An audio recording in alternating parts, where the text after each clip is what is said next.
Buongiorno. Bonjour. Guten Tag. Good to see everyone. Welcome back. Sorry I have not had a video out this week.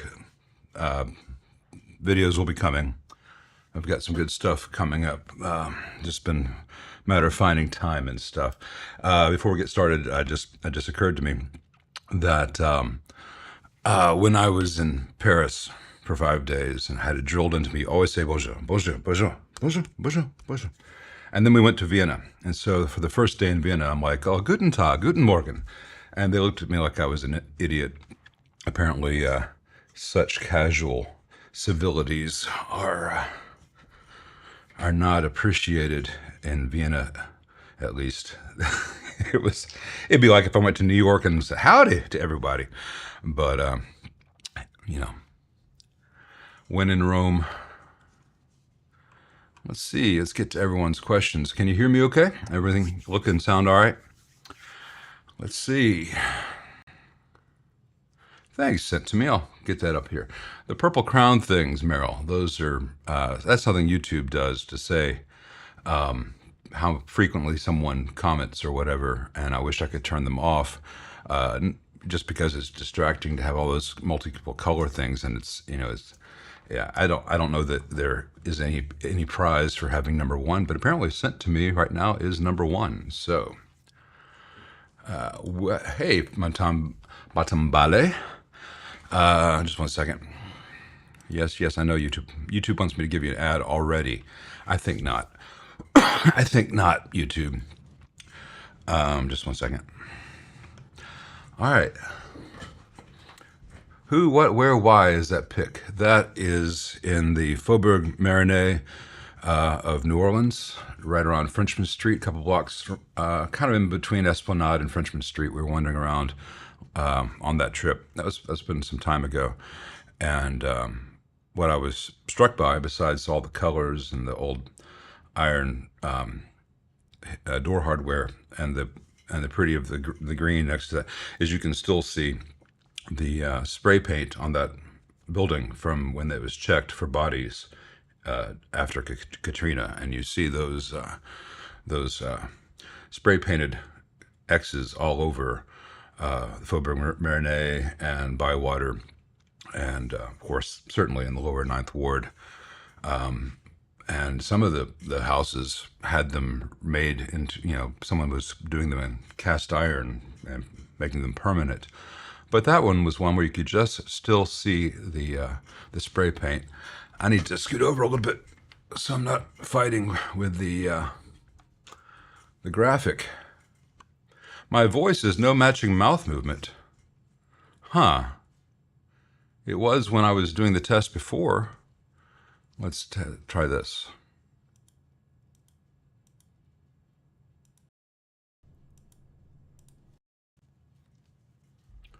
I did a clap test about an hour ago. If it's not synchronized for you, Joe, leave, refresh, and come back in, because sometimes the YouTube servers like to fuck with us. I think I might need to resize these. They're a little bit big, but anyway, it can't always be pictures of guitars and amps and stuff exactly related to what we do. Hey, there's an amp. Hey, there's guitars. Everything. We get all that stuff. So I like to have pretty pictures. I will say that the alternate thumbnail I had was a photo I took in 2017 when we went to New York of the Stephen Colbert Theater and the Colbert Show sign, which is on my mind. I don't want to get dragged into all that stuff, but what's with the text across the center of the screen? There is no text across the center of the screen, wallpaper music. I don't know what you're talking about. Let's see, Marcus. What modern ceramic caps would I recommend for bright caps and Marshall builds? And are they more desirable than silver mica? And know anyone who makes custom chassis? Hey, Marcus. I prefer to use the Vishay 562R series and the 562, sorry, 561R series if they don't have the available value in the 562R in the 1 kilovolt. That to me has the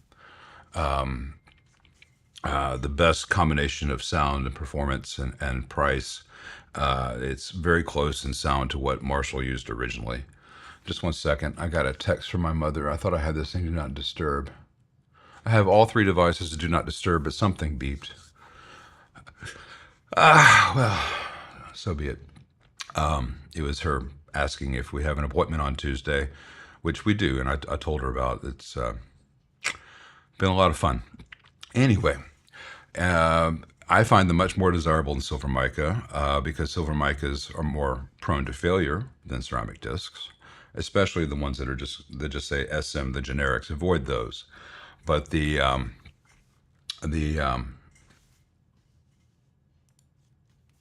originals tended to use ceramic, so I like to use ceramic. Sorry, the beeping distracted me. Wallpaper music, I wanted people to be able to see it better, and so I made it larger so it's more visible. And across the bottom, it was always down here, and it was small, and I thought it'd be nicer for people to see. You don't like it when I make any changes, man. I say that kindly, but you don't like any of the things I do that are different, and I can't always make the same video every time or have the same anything all the time because I get bored with it. And so this brings you guys more into the chat. You know, if everyone says I like it better the other way, I'll go back the other way. But I thought it'd be nice to have what you have to say up on the screen, make it more legible for everyone.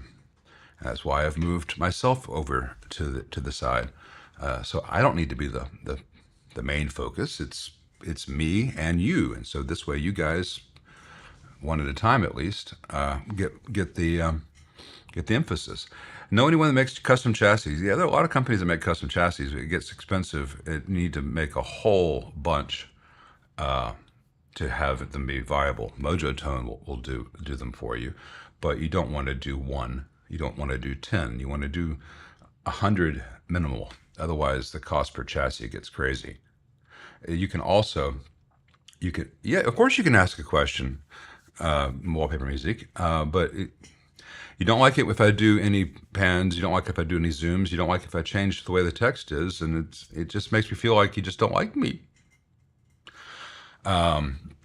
You know, so I do take you seriously, and I did dial back on the slow zooms in the videos.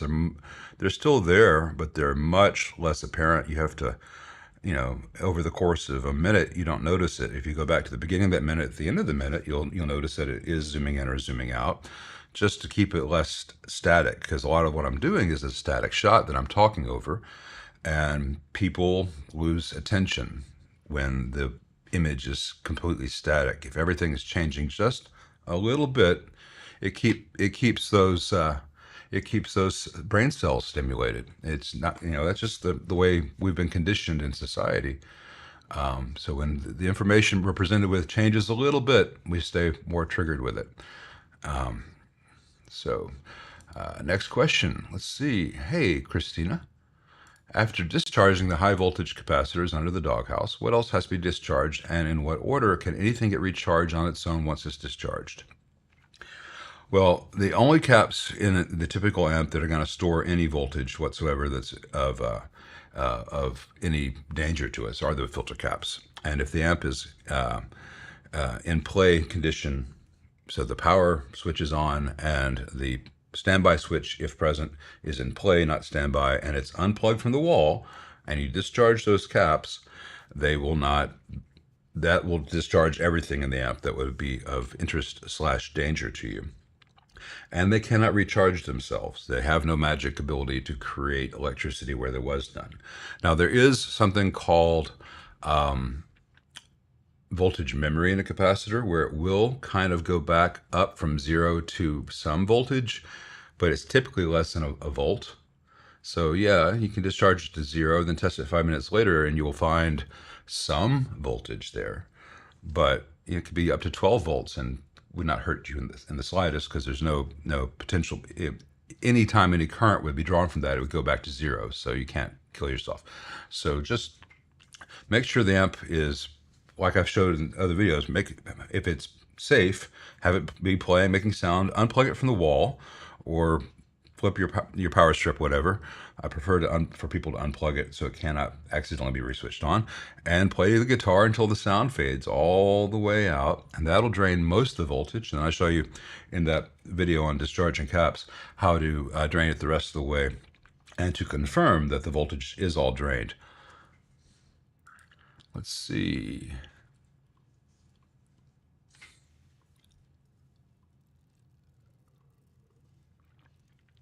Hey, sent to me, is it possible to convert a JTM 45 to a 2204? Would it be difficult?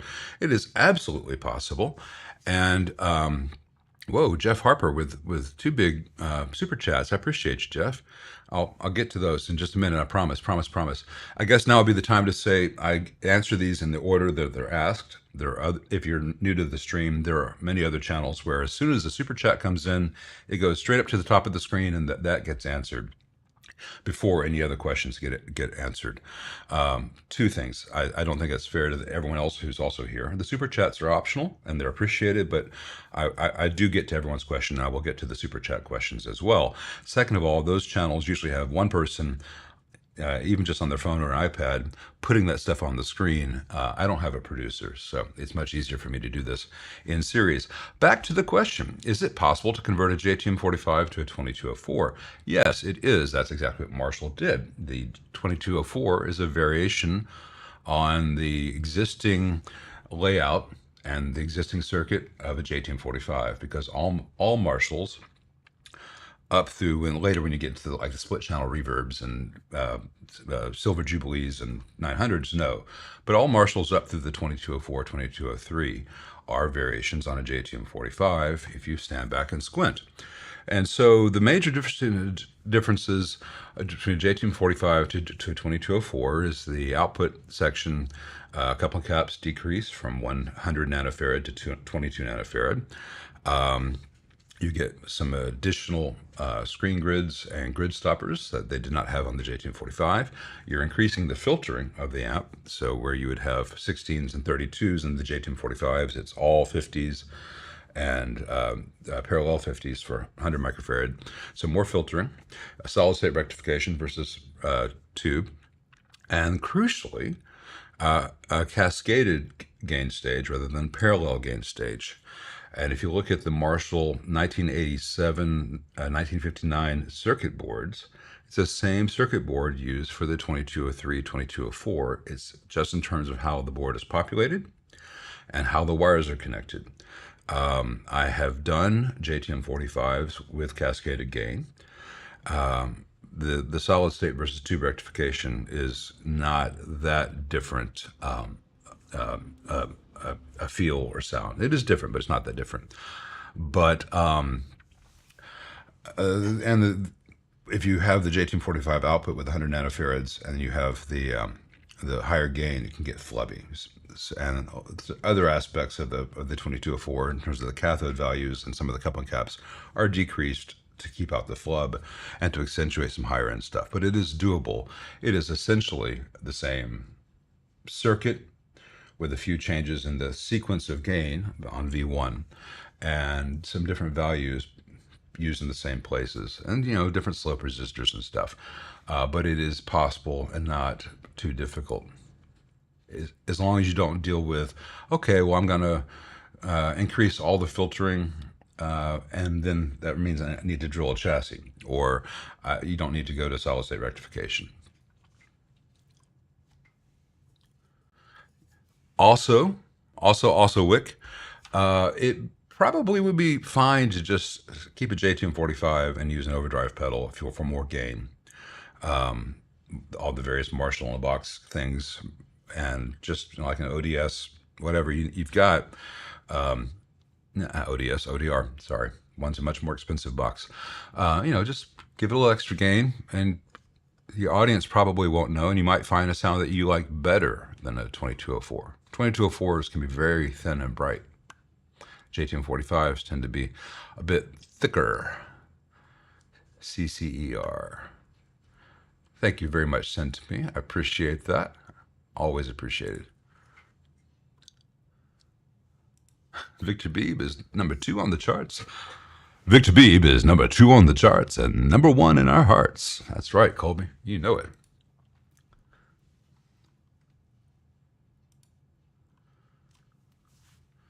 Hey, Christina. Yeah, you got the Klon kit from General Guitar Gadgets. Any thoughts on the company or build? It'll be in soon. It's a good company. The Klon kit is a great way to start. It's pretty simple. It's a great way to practice your soldering skills, your ability to read a layout, and hopefully eventually your ability to read a schematic. And, I think it's a great choice. And if you build that and everything's perfect, build a more complex pedal. Get a few of those builds under your belt. You want to be able to build a pedal in a reasonable amount of time and know that all your work is good, all your solder joints are good, and everything holds up and everything works, and it should work the first time. And if you do that 10 times in a row on 10 pedals that cost $50, whatever it is, then you've gotten your skills to the point where you can try a tweed champ or something, and you will not be wasting your money.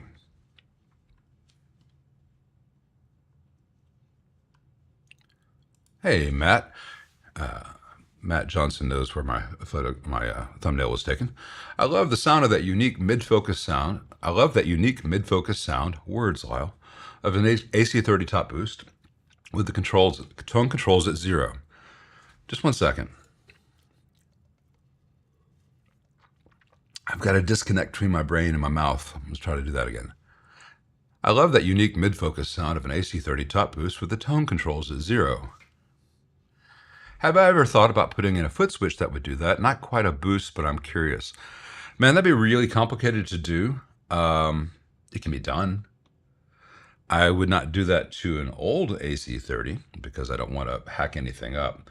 But basically, you would just say, yeah, well, here's what that is, and this is 1 meg and here and a 0 here, whatever the pot values are, and just put in a relay that would disconnect the existing tone stack and put in that tone stack, the instant one. But the trick is you would probably want to have it so that you could vary the volume as well, because if you just go from the regular tone stack to that, you do lose gain. And so people tend to turn the volume up on the channel to offset that to get to the same place they want it to be. That's where we get a little bit trickier. It can be done with series resistance to adjust the voltage divider. And in fact, it can be done pretty easily. But you would have to interrupt the circuit at certain points, and you would have to have a relay, which means you have to have power for that relay.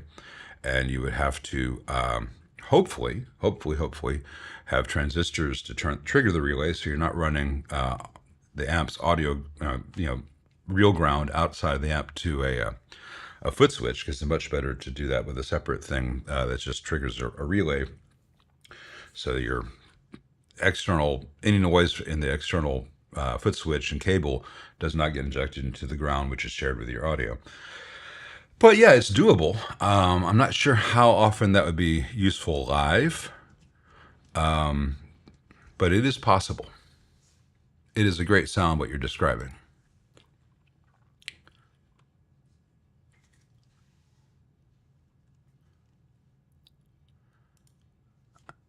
If Lyle does the next 15 minutes as a ventriloquist, he'd be my hero.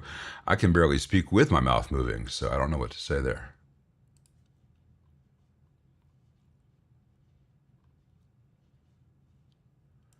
Hey, Merrill. Yeah, Merrill spray painted some of those symbols between Biloxi and Slidell after the hurricanes.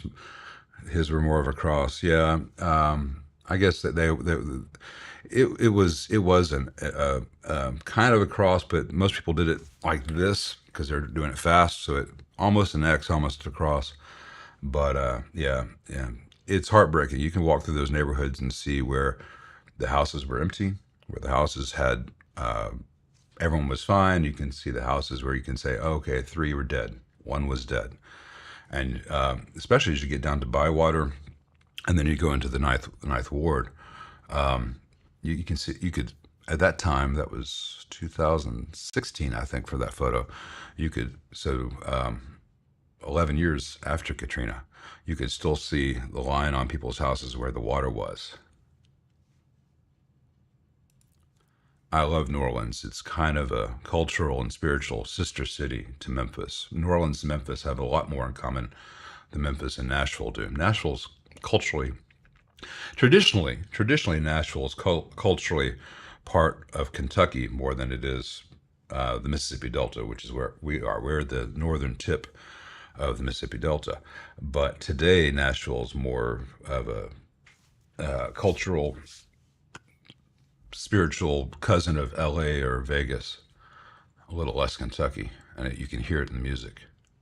I see all these. I saw all these great guys on the guitar channels on YouTube. All these fantastic country players, and they are phenomenal guitarists, and they can play any music in the world, and they are paid to play some of the most boring, predictable, lame-ass modern country pop imaginable. And it's just a waste of these guys' talents. I'm glad it pays for their mortgages and stuff. I'm glad that they're employed.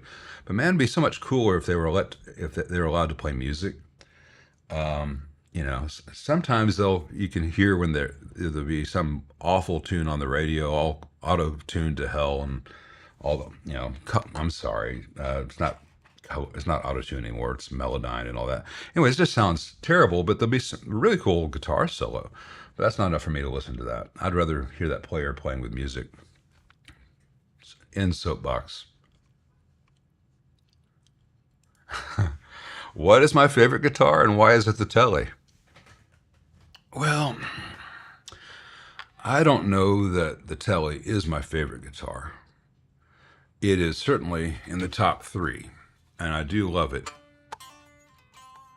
And it is the most dependable guitar in terms of, hey, this thing's been sitting untouched for a few days, the weather's changed.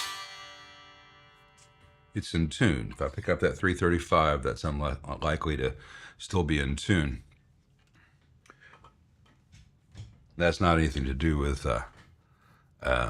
There's nothing wrong with the 335. They're just not as stable. I think just because I came up mostly playing Strats always have that number one place in my heart. But I don't want to lose the Tele, certainly. But I don't have a favorite guitar, and I certainly alternate, sometimes for weeks at a time.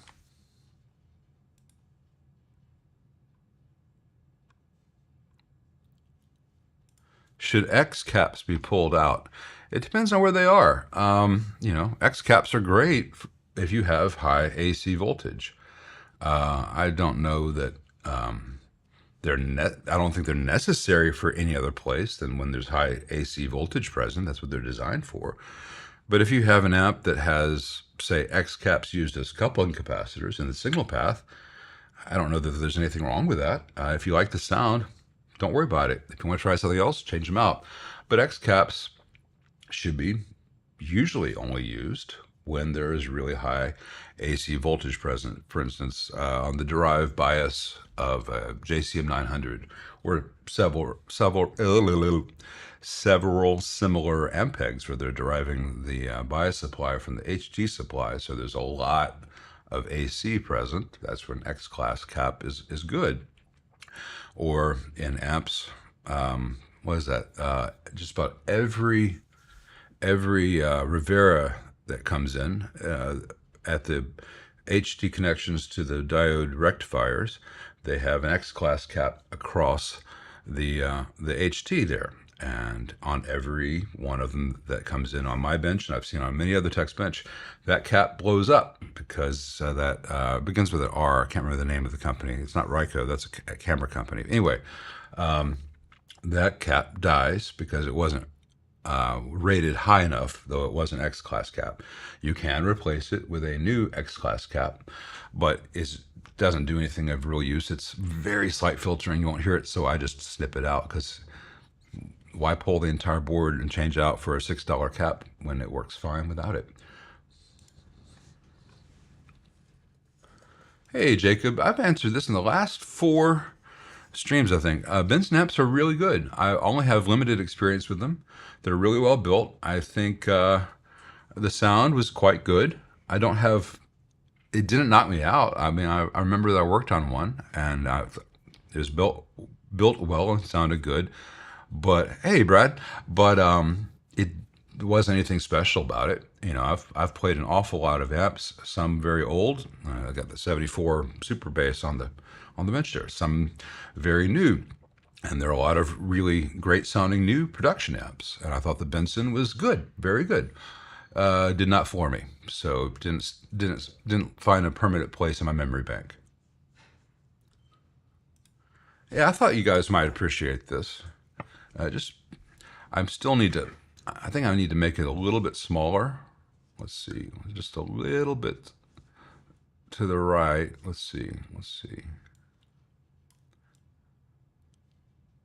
So it's not fighting with me quite so much, and it should automatically get taller as necessary there.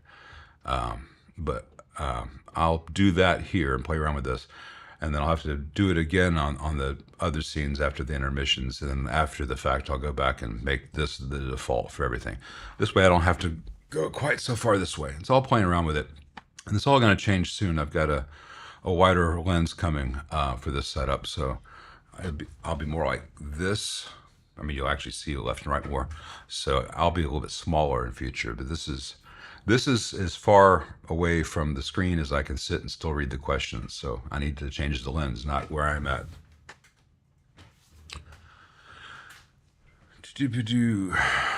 Joe says, if the X cap blows open, then the bias will fry your tubes on a Marshall 900. This is info I read recently. Yeah, I can't pop it up on the screen right now because it's down at the bottom. I haven't gotten there yet. But yeah, absolutely. That's one of the reasons on every Marshall JCM 900 that comes in that has that bias circuit, I change out the stock cap that Marshall used, which was an X-rated X-class cap, not X-rated, but X-class cap. And I put in one that's actually designed for more AC voltage than is present because I've seen that cap fail too many times on 900s. And Brad's run into this before. I'm pretty sure every tech who's worked on a bunch of JCM 900s has run into that. That plus they like to burn their little diode bridges on the preamp board. Thanks, Chris. I appreciate that. Yeah, my wife is a graphic design professor, and I consider, in her absence, I'm a graphic design expert. When she's around, I dabble, but you know, it's important to me that everything has a look and feel. For instance, I don't hit you with like 18 different fonts on the screen at once. I think the please ask, yeah, I'm sure the please ask, and you know, any question marks for any question, and the text that you guys have is just Helvetica because it's legible for everyone. And then my logo is not Helvetica, but it is not, you know, everything is sans serif and everything plays well. And the only two fonts on screen at any one time. I could be cruel and put everything in Papyrus and Comic Sans. Thanks, Robbie.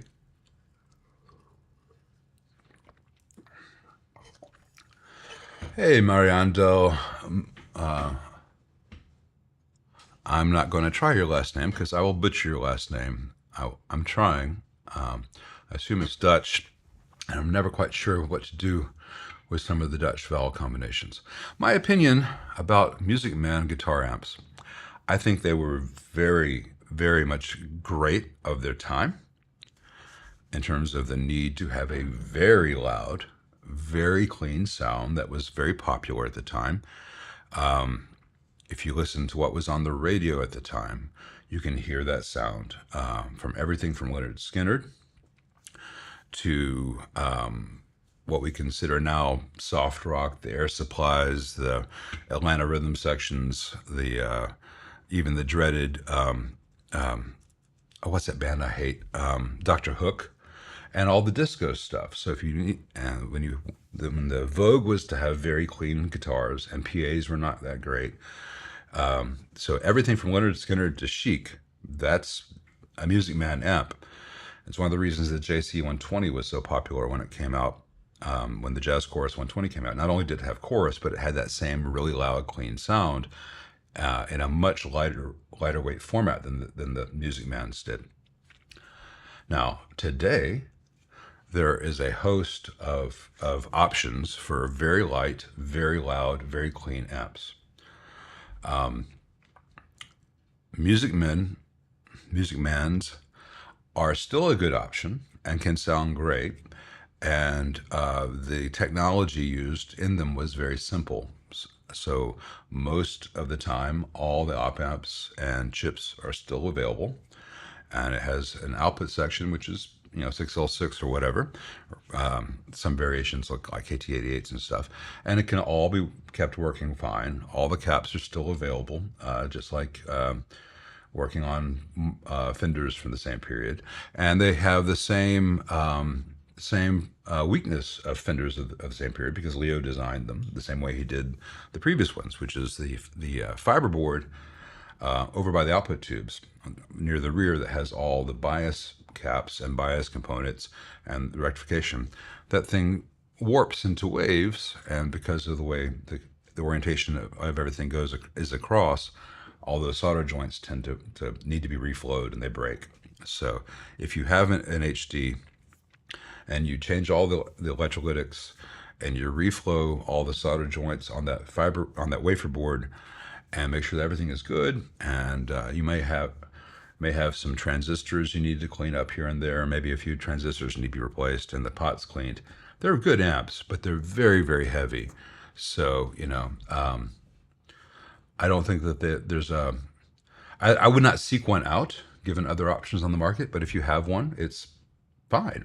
That can be a fantastic sounding amp, but it is, and for the modern pedal platform people, that and like the old PV Deuces with the phaser built in, those are some good options if your back is up to it because they are very heavy.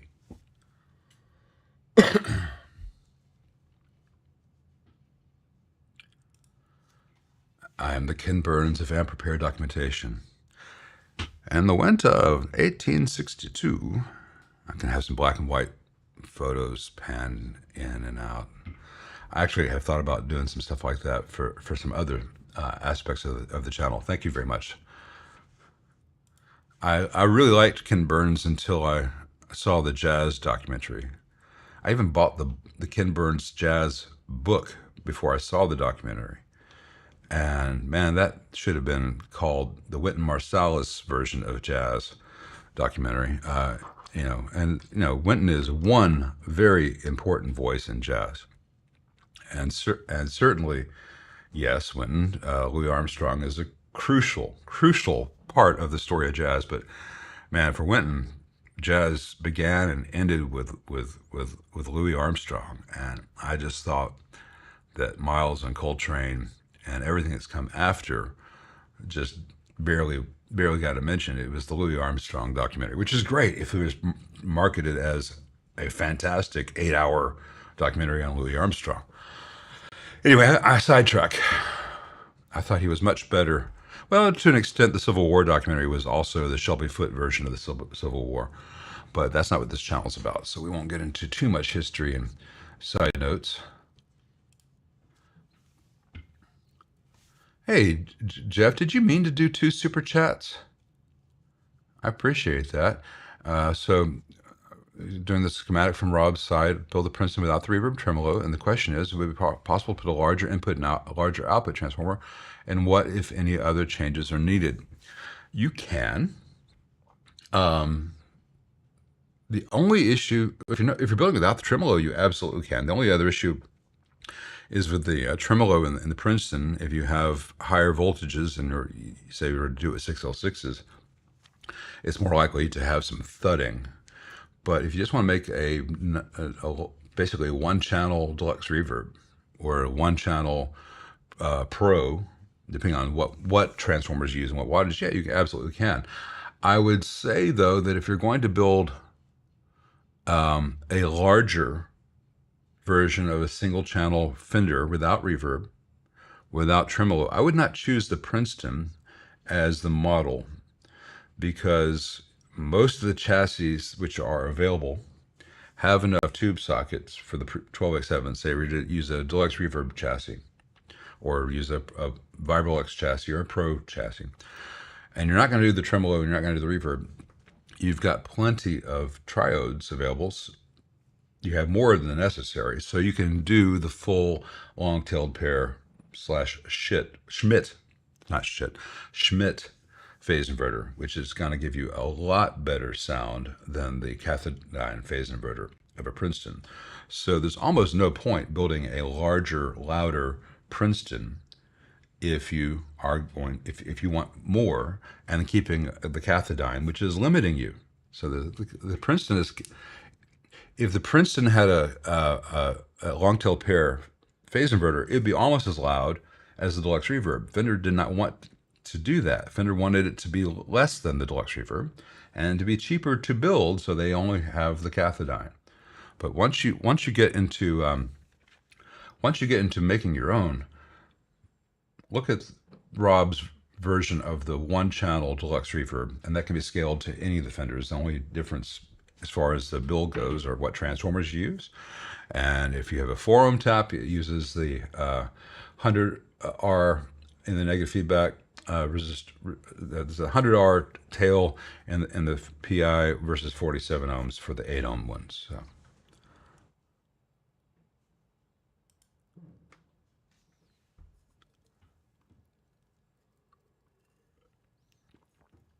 Let's see. Hey, Jacobs. Thinking of doing Jacobs? Why'd I make you more than one? Hey, Jacob. Thinking of doing a Mojo-Tone blonde basement or brown deluxe is my first build, my favorite Fender era. What's my view on the company? Great. They do great work. I currently do class 3 soldering in aerospace and box and battery. This is why I don't do the voiceover stuff. It would take an hour to warm up. People who do voiceover are always on because they have done much more practice. I do this once a week. When I do the regular videos of me at the bench and I make a mistake, I just edit that out. Doing it live without a net, you can see that I am very rusty. Mojo-Tone makes fantastic chassis. Mojo-Tone gets all the dimensions right, and they bought a pre-existing really good cab company and kept everyone on, and so the cabinets are really, really high quality. Red leather, yellow leather, exactly. So, there's no problem with Mojo-Tone at all. Now, they have some components in their kits that I would not choose myself, not because that their components are bad. It's just that I prefer others, which I find easier to work with, or to give me some benefits, which may be nebulous or just personal preference. But I can absolutely recommend the Mojo-Tone kits. I will say that the last time I saw the documentation for one in person, the documentation was lacking, but I have since seen what's in other people's videos, what seems to be greatly improved documentation for Mojo-Tone. So I can recommend them, absolutely. I have a question for you guys. I've got a little monitor here where I can see myself just on top of the lens, and so I'm hoping that when I look at myself in the monitor there, that it looks to you guys like I'm looking at you. So right now, I'm looking at myself just above the lens. And now I'm looking straight at the lens. Is it really apparent out there what the difference is? Because in the past, I've always looked at myself on the screen here, and I still have to look at the screen to read your comments and then look at the screen to read the chat. But I want to give the impression most of the time, and later I'll get to the point where I can have the questions you pop up appear over here as well, maybe right underneath it. I want to give the impression that I'm making eye contact, especially when I'm answering a question directly like this. So I thought it'd be good for me to have this, but I just don't want it to be like, or do a Richmond. Good, okay. My plan is working. Mwah. Mwah. And it's also nice to be able to see, because in the past I'd be like, I've meant to do like that, and because my left eye is dominant, I'd be like, and that's why you don't do this, or that's why. So, What do you see with your keen, distant eye? Let's see, where were we?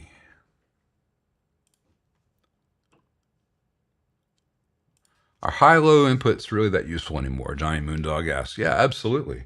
If I were playing a gig where I was playing jazz, and I had a Princeton on stage,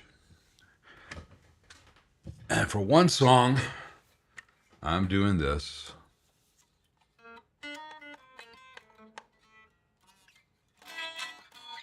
And I have the amp set up for that sound and the volume on stage and everything's dialed in. And then I switch to the 335. It's going to be much louder, potentially distorted. Whereas if I switch to 335 and plug into the number 2 input instead of the number 1 input, the output level is not going to change very much. So for that gig, keeping a fairly consistent stage volume where I want it to be a clean, jazzy kind of sound, that's perfect. Now, if I wanted to bring out the character of the 335 versus the telly into, say, like a crank J245, it's much better to use the high gain for both. That way you hear that has more, the 335 has more gain. That's one of the reasons we keep these things around. But for certain contexts, when I want a clean sound on stage to fill a certain role within the ensemble, then it's much better to say, okay, I can go into the input 2. I could also use a volume pedal, but I always forget and I step on the damn things unintentionally. So, but there are better, more adept players than me, at least less clumsy, who will consistently use a volume pedal, rock back to 80% for the louder guitars, and they go up for the other stuff. But I've never been very good at that. Hey, Cat's Music Journey, appreciate that. It's got a 5E3, maybe a tube amp doctor with a dead power transformer. Ooh, would this be a good first amp repair project? What about making the Tweedledee mods? Hey, thank you very much. I appreciate all the kind words, Cat's Music Journey. I think changing, if you have any aptitude for this kind of thing, and you have soldering experience, changing out a power transformer on a 5E3 is pretty simple to do. I don't know what quality level yours was built with, given that it blew up, maybe not. But I would look at a lot of photos of really good 5E3 builds, and in all modesty, because I try to work to a high level, it's not because I did it that I can point it out to you, but I know that I did it right because I put my stuff out there for everyone to see. So I have an incentive to do it right. Otherwise, Brad will bust my balls.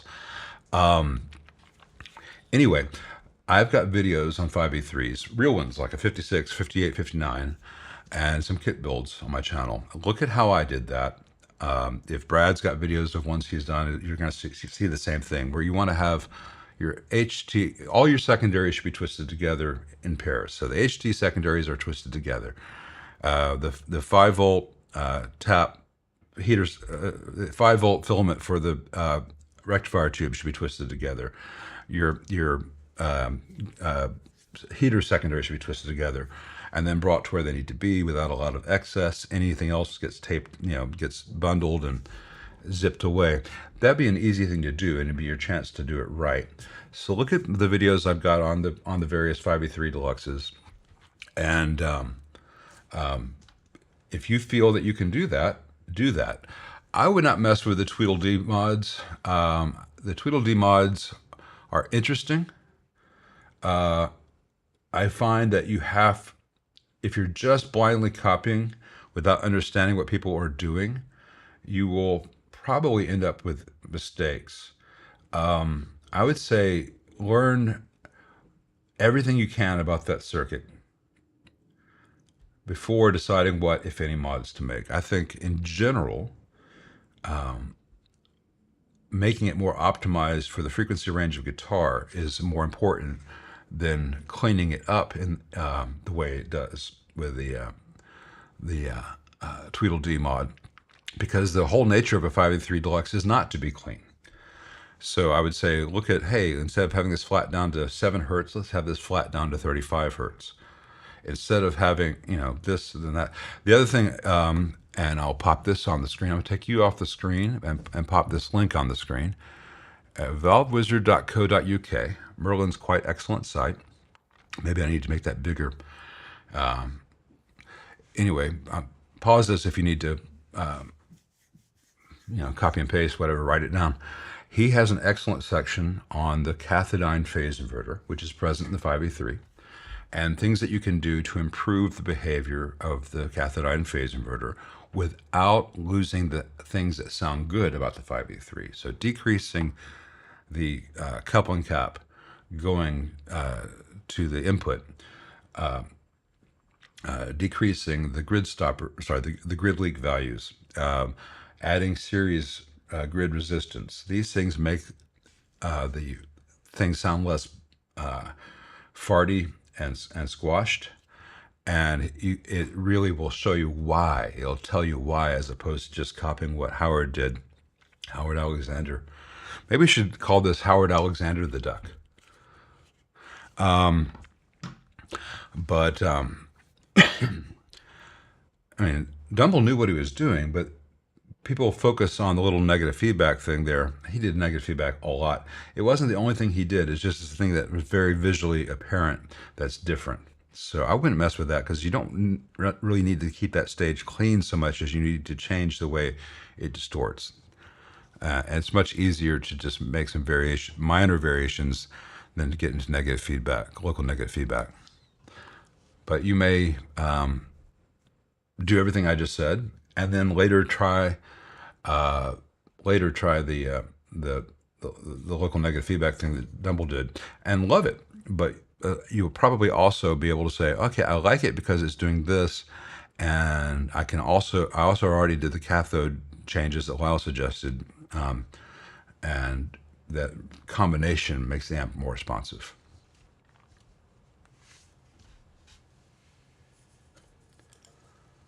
Hey, Meryl. Yeah, Celtic is up and running again.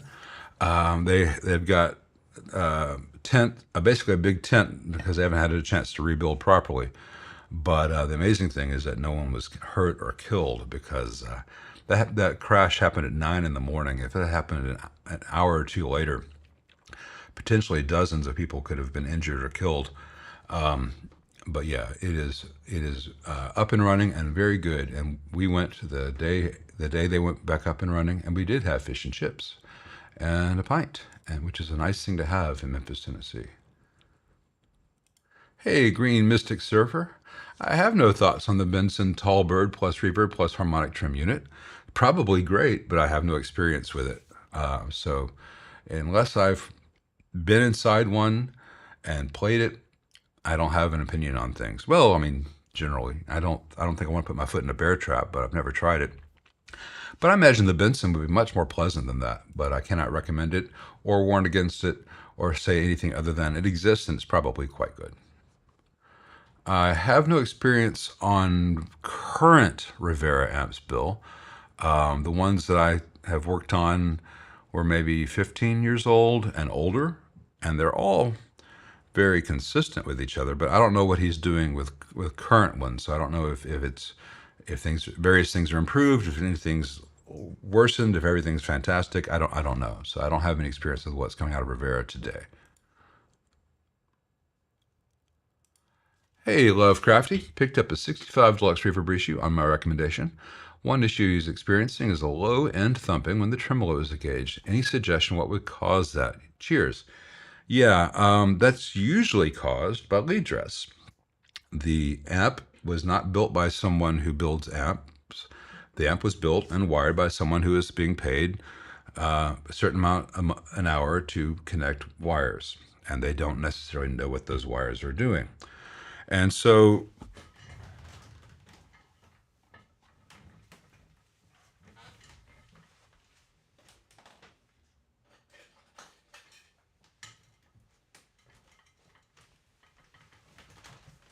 say that my fingers are all the wires going to V5 in your Deluxe Reverb. So V5 is counted from the right. If you're behind the amp and the tubes are here and the knobs are over here, V1 is on the right by your input tubes. And V5, count over 1, 2, 3, 4, 5. That's your tremolo tube. And you look inside it, and you see all the wires going to that socket, and they're just in any order they are. Get a chopstick with the amp on, with the tremolo engaged, and move the wires each one at a time. See if one of the wires, as you move it back and forth, makes the thumping go away.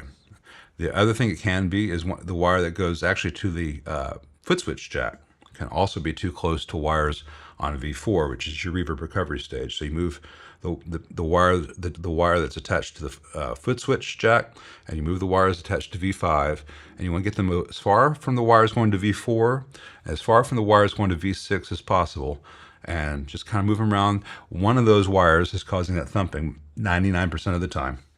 That's an estimate. It might be 94.7, I don't know. But usually, that's the first thing I do, and that usually takes care of thumping in one of those. And aside from the hassle of taking the chassis out, you don't even have to remove it from the amp. You just pull it back so you can see that 3-inch area. Now, when you open one of those deluxe reverb reissues, if you do this yourself,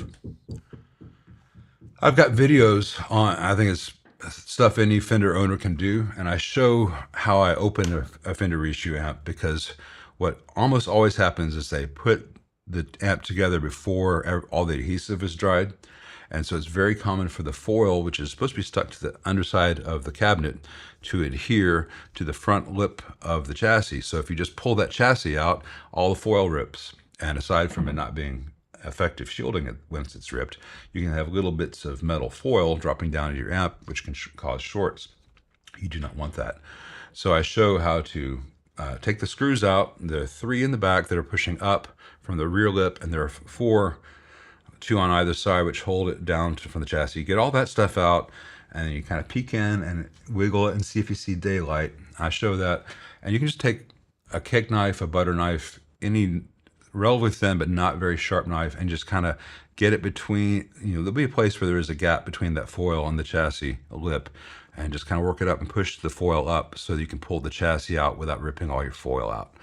I know that's a long-winded way of saying move the wires around, but people need to hear this kind of stuff, because it's really easy to mess one of those amps up when you pull the chassis for the first time.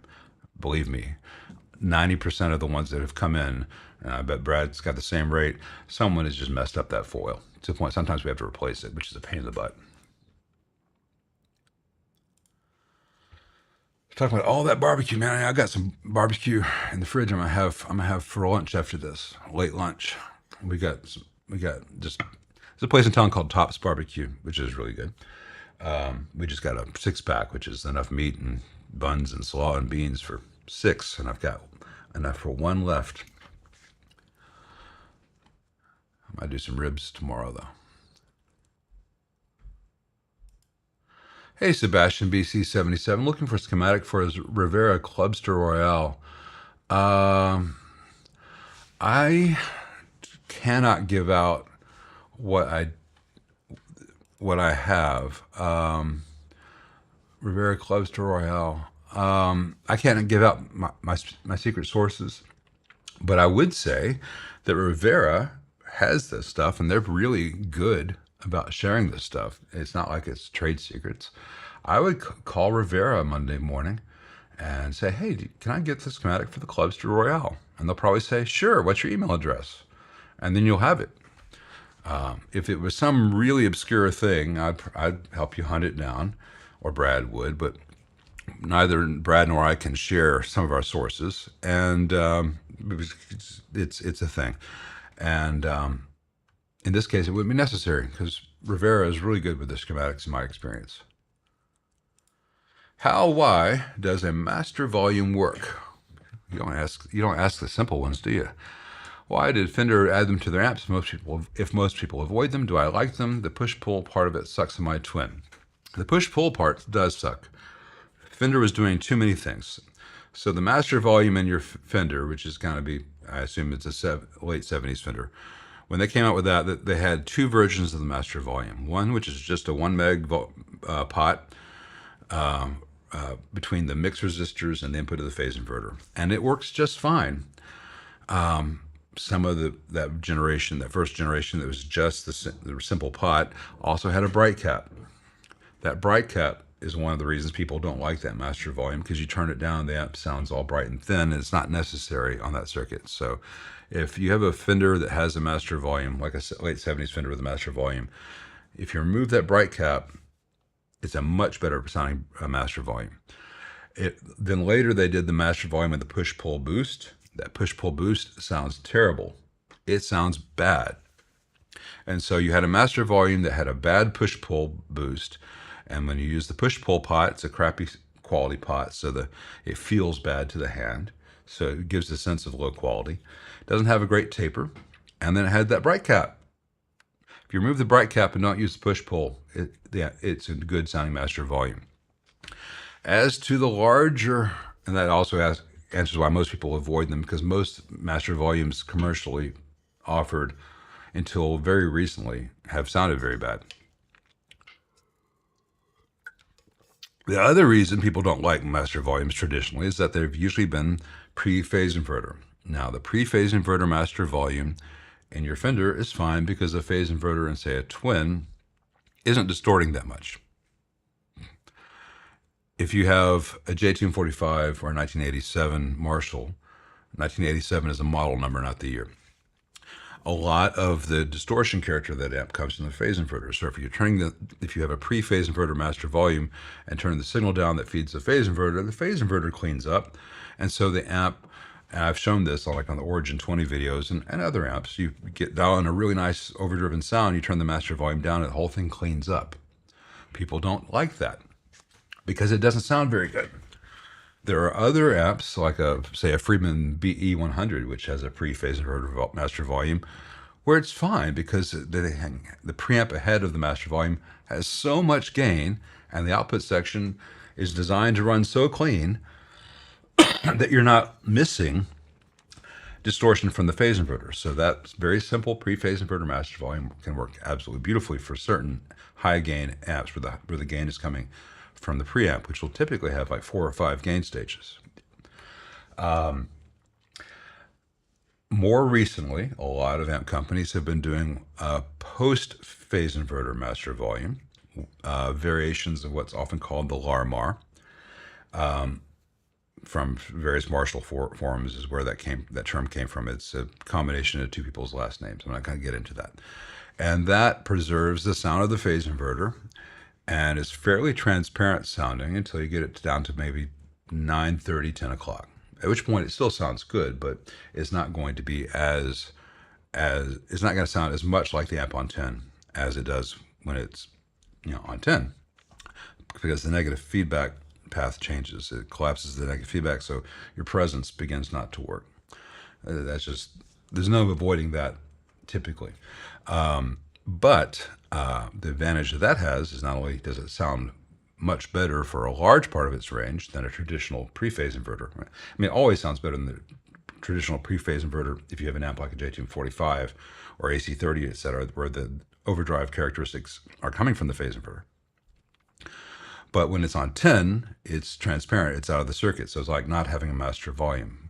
Whereas most pre-phase inverter master volumes always are in the circuit and always affect the sound, and you always get some degree of attenuation from them just because of how loading works. I think if I go more in depth, I will have exceeded the question. But in terms of how does a master volume work, it turns down the signal coming from the preamp that goes into the phase inverter. If it's a pre-phase inverter master volume, if it's a post-phase inverter master volume, it turns down the signal coming from the phase inverter going to the output tubes. Every time I watch this channel, I want to go out and buy barbecue ribs. Well, I think that's the biggest compliment anyone could ever give me as a Memphian. Thank you.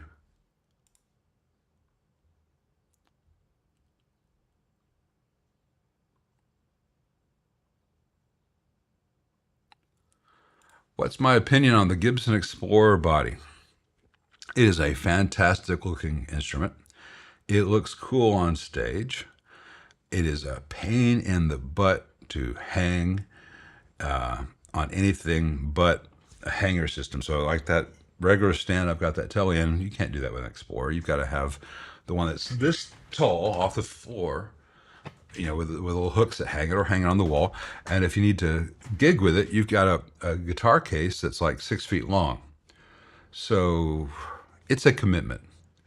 Jeff McElwain has one, loves it, never plays it anywhere because he doesn't want to deal with a gig, a guitar in a case that he can't fit into a taxi. It's a thing. They do sound cool. They look great. I'm a big fan of early U2, and that's all over that.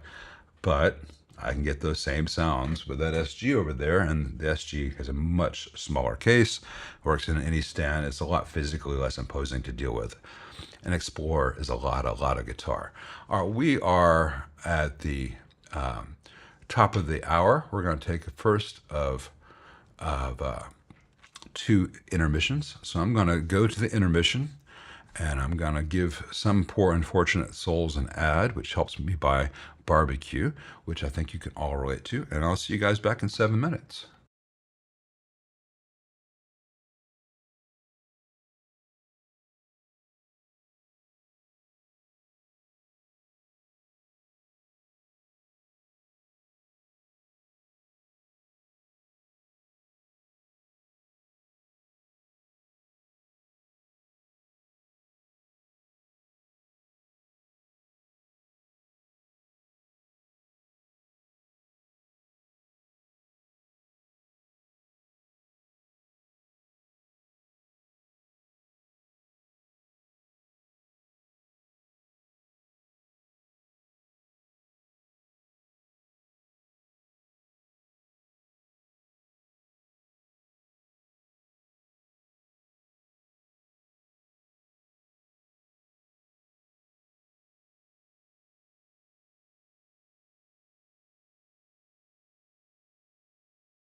coming back a little bit early, and I'm keeping my voice down because I've been told that when I come back from breaks, it startles people.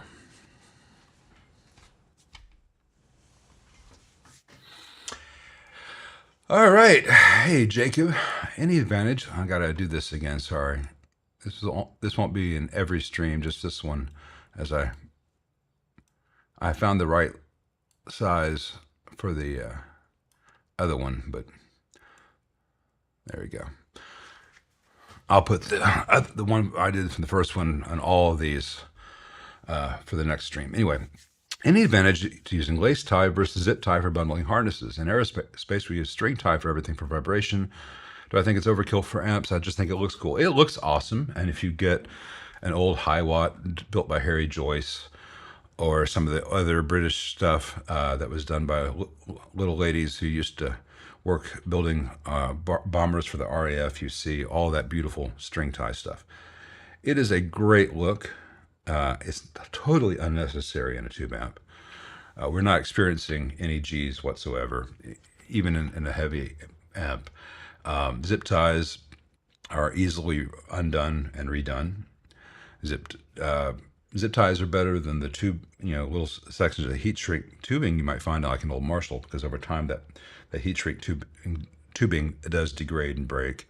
But you can't, if you like doing a wired harness, do it. It's a gorgeous thing. It certainly does no harm. It's the best looking option, but it is a very labor intensive thing with no benefit beyond the cosmetic. And if I get a high watt from 1969 in, as I have, and that's what Harry did, and I need to make a change, I redo it just as Harry did it, because for certain things it's worth it. But if I get an old Marshall in, I haven't opened up the 74 yet. We'll do that probably Tuesday. Actually, I'm waiting for a memory card to arrive so I can do the fullest HD possible on this new camera. I digress. Anyway,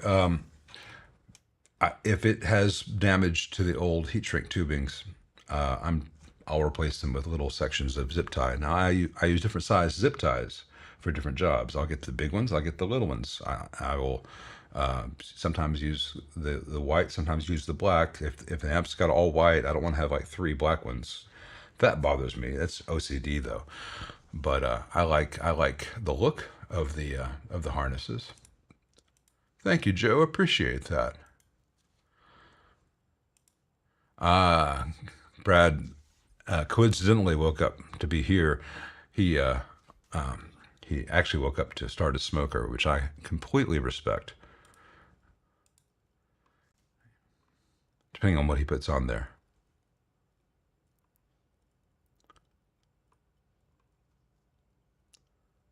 Hey, Windswept Guitars. Windswept Guitars has a 64 Princeton and a 63 Blackface Deluxe. How important is it to get a variac or voltage regulator? Am I damaging the amps by just plugging them in?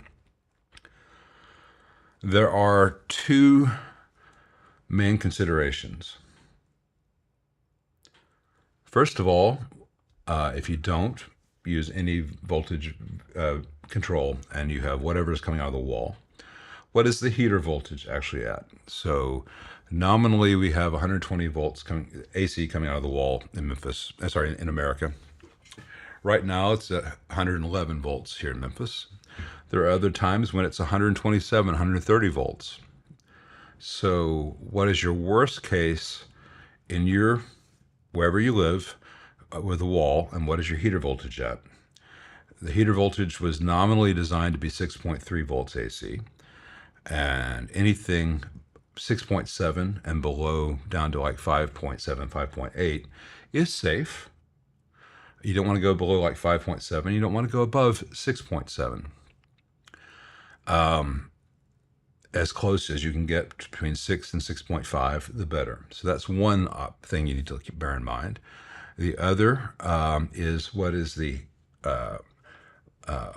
plate voltage and screen voltage of your output tubes at that higher voltage, and are the tubes designed for that? Now it's tricky because there are a lot of Fenders that were designed to run above what the data sheet said, like a deluxe reverb, a healthy one with a 420 volt B plus is running the B6 is too hot for the rated screen voltage, according to the data sheet, but they always are fine. So you're like, well, that can go higher. But if the screen voltage is like 450, that's a recipe for short tube life. Now, so you can, but if you have, say you have a deluxe reverb, which you do, you can say that very easily. You can say, I have a deluxe reverb, because you do. And you do the measurements, and your wall voltage at max is 124 volts. And at that moment, you've got 450 volts on your B plus. That's too high for your screens. You do want to lower that, but your heater voltage is only at 6.6. And you don't want to carry a variac, et cetera, et cetera. What you can do is change the GZ34 for a 5U4GB and get an additional 30 volt drop on your B plus. So your heater voltage will stay the same. Your B plus and screen will come down closer to the 420 it would have originally had. 400 to 420 is the typical range you'd find in an old deluxe reverb at proper wall voltages. And then you may be just fine with that. And you're going to have a slightly different feel and response from a GZ34 versus a 5U4GB. But the overwhelming difference you'll hear is the drop in B plus. The amp will have a little more compression, a little more breakup the way it was designed to have. You'll lose a little bit of the clean headroom. But if you want it to be all correct with the GZ34 5AR4 tube that came with the rectifier, then you would want to give it a lowered voltage, and you would find whether it's 110, 114, 117 based on varying the AC mains until your heaters read 6.3. If your heaters read 6.3 and you bias the tubes at 55% output dissipation and your B plus is at 423, that's perfect. So you write down what that is, and then you can either get a brown box to do that, or you can get a variac to do that, or you can go buy a $90, $100 universal power supply designed for a computer, because a lot of those have a switch between 120 and 110, and they're rated for 5 to 10 amps. And then if the wall voltage goes higher than that, it charges the battery. If the wall voltage drops below that, it fills it from the battery, and you can give your amp a constant 110 or a constant 120. That is a good option for a lot of people. The brown box or the variac is the better option. The brown box is more expensive, but it's easier to use. And just remember, in any of these devices, they have a maximum voltage, sorry, not voltage, they have a maximum current draw. So you cannot have 3 amps that take 3 amps on at once if you have a 5 amp device. You could probably run the Princeton, which is a 1 amp, and the Deluxe Reverb, which is a 2 amp at the same time, off a 5 amp variac or a 5 amp rated brown box. But you cannot have, say, your 63 Blackface Deluxe and, in this case, a 74 Super Bass on at the same time with a 5 amp device. You'd want a 10 amp device if you're powering more than 1 amp. But you are probably not damaging your amp by just plugging them into the wall, so long as the bias is set for the higher voltage. But you may go through more 6v6s than you'd like to. But that won't hurt the amp. I have no love for Cover of the Rolling Stone, but I really have no love for the later stuff where it's the bad disco stuff.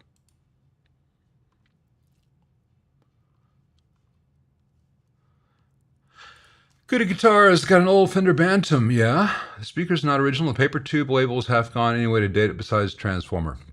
Yeah, I think they like flowers. The Transformer is the easiest way to date them. I don't know that there's any real collector's value to a Bantam. If they're only made from 69 to 71, it's a good chance at 69 to 71. I wouldn't worry about it. There might be a date code on the speakers. Well, they're not original, sorry. Yeah. You might find a stamp in there. You can pull the pots in the amp, but the thing is, you could have an amp that's sent out in the world in 1971 that has pots with a date code of 69 or 68. So the pots are usually not the best way to date them. If you have original filter caps, hopefully you don't, but they might have a code on them. Typically, you're going to find some kind of date indication on one of the transformers, but I won't worry about it that much. Victor, the only reason I would ever go to Hawaii would be to visit you, because I have no interest in beaches at all. But I don't do kits of my own amps. Sorry. Hey Don, thank you very much. Do I have a 15-inch speaker preference for a black-faced Vibroverb? I have the Mercury oversized. I have the Mercury oversized output transformer and a Celestion fullback in it now. I've not tried a lot of different 15-inch speakers that are on the market. I don't have my experience with them is less than yours. It seems like, because you have one right now. I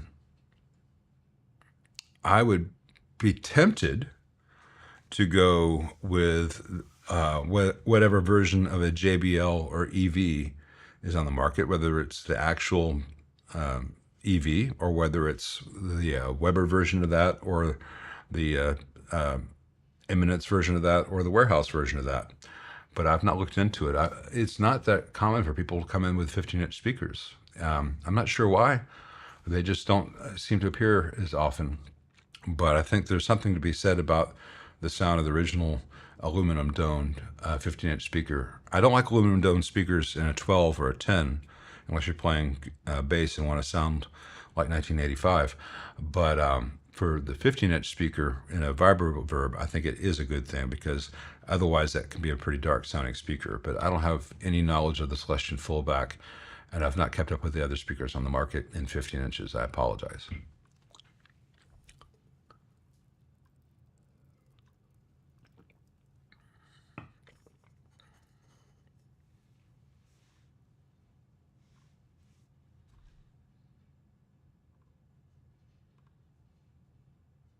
Good.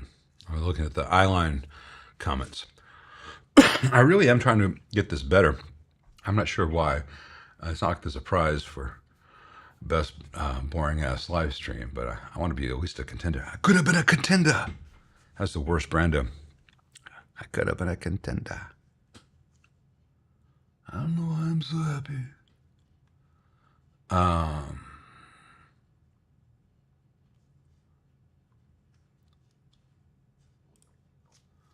Thank you, Brad. Appreciate that. I did a few minor tweaks because I listened back to some of my previous recent streams in the car, and in the car it can be a bit boomy, and this current setting seems to work fine, even on a phone, without sounding thin. It's a tricky thing, because if anyone's out there ever mixed their music and gone listened back on 10 different systems, translation is tough, even for something low-key like this. Hey, Christopher, looking to slow down the tremolo on my 68 reissue Vibro Champ, but can't find a schematic anywhere. Any tips welcome? Well, I had the 68 reissue Vibro Champ in, and I did not need a schematic to fix it, but basically all of them are going to be the same. In this case, they're going to have 3 capacitors in what's called the LFO circuit, which is the low frequency oscillation circuit. And they're typically going to be a 20 nanofarad, then a 10 nanofarad, then a 10 nanofarad. And the 20 nanofarad is the first capacitor. And it is tied to the plate of whichever tube is doing the vibing. I think it's still tube in that amp. It might be solid state in that amp. It doesn't matter if it's solid state or tube in that amp. The issue is the capacitor. So if you find the 20 that's tied to the 10, tied to the 10, you can either change out that 20 for a 30, or you can change the first 10, the one in the middle, for another 20. So you can have 20, 20, 10, or you can have 30, 10, 10. If you want to go really slow, you can have 30, 20, 10. If you're qualified to work on that amp, you are That's all you need to be able to find those capacitors. Now, it's possible, because I didn't pay attention to that part of the circuit, it's possible that Fender is using a solid state vibrato circuit for that amp with L&D 150s or something, which might be a different impedance circuit, in which case they could have very different capacitor values. But I don't know for sure. But that would be the way to do it. You increase the capacitance, or you can greatly increase the resistance, but that's really hard to do because you can't go larger than a 3 meg speed pot. That's as big as you can pretty much get. Okay, if it's tube, then it's going to be the 20 to 1010. And so it's going to be, if you look at any Princeton circuit, deluxe reverb circuit, twin reverb circuit, they all have the same LFO. And that's probably what you're going to find in there. So find whichever tube is doing the vibrato and see what's tied to that first plate. It's pretty simple to do. Depending on the layout, you can sometimes just parallel a cap with what's already on there, so you don't have to pull the board. I don't know whether that's possible given the board layout, because I don't recall. I only had the one of them in. Hey Douglas, saw the last part of the Princeton cathodione phase inverter discussion. Did I say diverter? Inverter. Can it be changed to a long-tailed pair? No, not without making crazy mods. Just get a deluxe reverb instead. And if so, how does it affect tone? It gives you more output. It gives you a cleaner output with fewer artifacts as you push it. Fender, during their golden era, always wanted you to be happy with what you had until you played the next amp up in their lineup, and then you wanted that one. So if you had a Princeton, you thought it sounded phenomenal until you tried the deluxe reverb. They handicapped certain things about the Princeton, such as the cathodione phase inverter. So it would do the job, but as soon as you played the more expensive model, you wanted, oh, I don't want this, I want the deluxe reverb. And then you're happy with the deluxe reverb until you play a super reverb. You get the super reverb. This is the best. It cannot possibly be any better. Then you play a twin reverb. You're like, oh my God, it's even louder. Now the handicapping is pretty much only on the deluxe reverb, the Princeton, certainly the Champ, and to an extent the Vibrolux reverb. The other models are not limited. 85 watts versus 45 watts. The 45 watt limit of a super reverb or pro reverb is not a limit compared to the 85 watts of a twin. It's just a reality. But the deluxe reverb, the Princeton, and the Champ, and to some degree the Vibrolux reverb, were handicapped in comparison to the more expensive models they offered, because they didn't want someone to play a deluxe reverb next to a pro reverb and say, well, the deluxe reverb sounds just as good. So there's a little bitty things about the deluxe reverb that make it a little less responsive to a clean sound, which was the goal at the time, was to get a big, loud, clean sound. The deluxe reverb does these weird things where it'll overdrive, it compresses, which we as modern players love. But in 1963, you go to the music store, Fender didn't want you to walk out of there with a Duosonic and a Princeton. Fender wanted you to play all the things there at the music store and say, I will only be happy with a Jazzmaster and a super reverb. So anyway, it's well beyond the capability, the sane possibilities to change a Princeton to a long-tailed pair. It could be done if you gave up some other function of the amp. You give up the tremolo, but it's not worth it. Princeton is a really cool thing in and of itself, and if you want a different sound, then get a different amp. So that whether that means you sell the Princeton and get a deluxe reverb, or do what the rest of us crazy SOBs do, say, that's my Princeton, and here's my deluxe reverb, and here's my super reverb, and now I've got everything covered.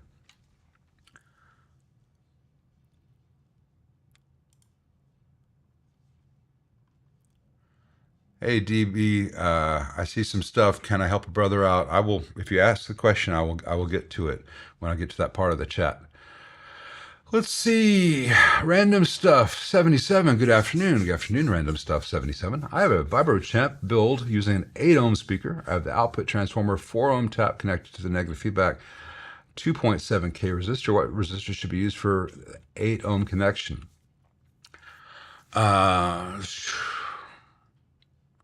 Well, if you have the negative feedback connection tied to the 4 ohm tap of a transformer, but you're using the 8 ohm speaker out, you don't need to change anything because the negative feedback is going to be coming off the 4 ohm tap, even though you're feeding the speaker from the 8 ohm tap.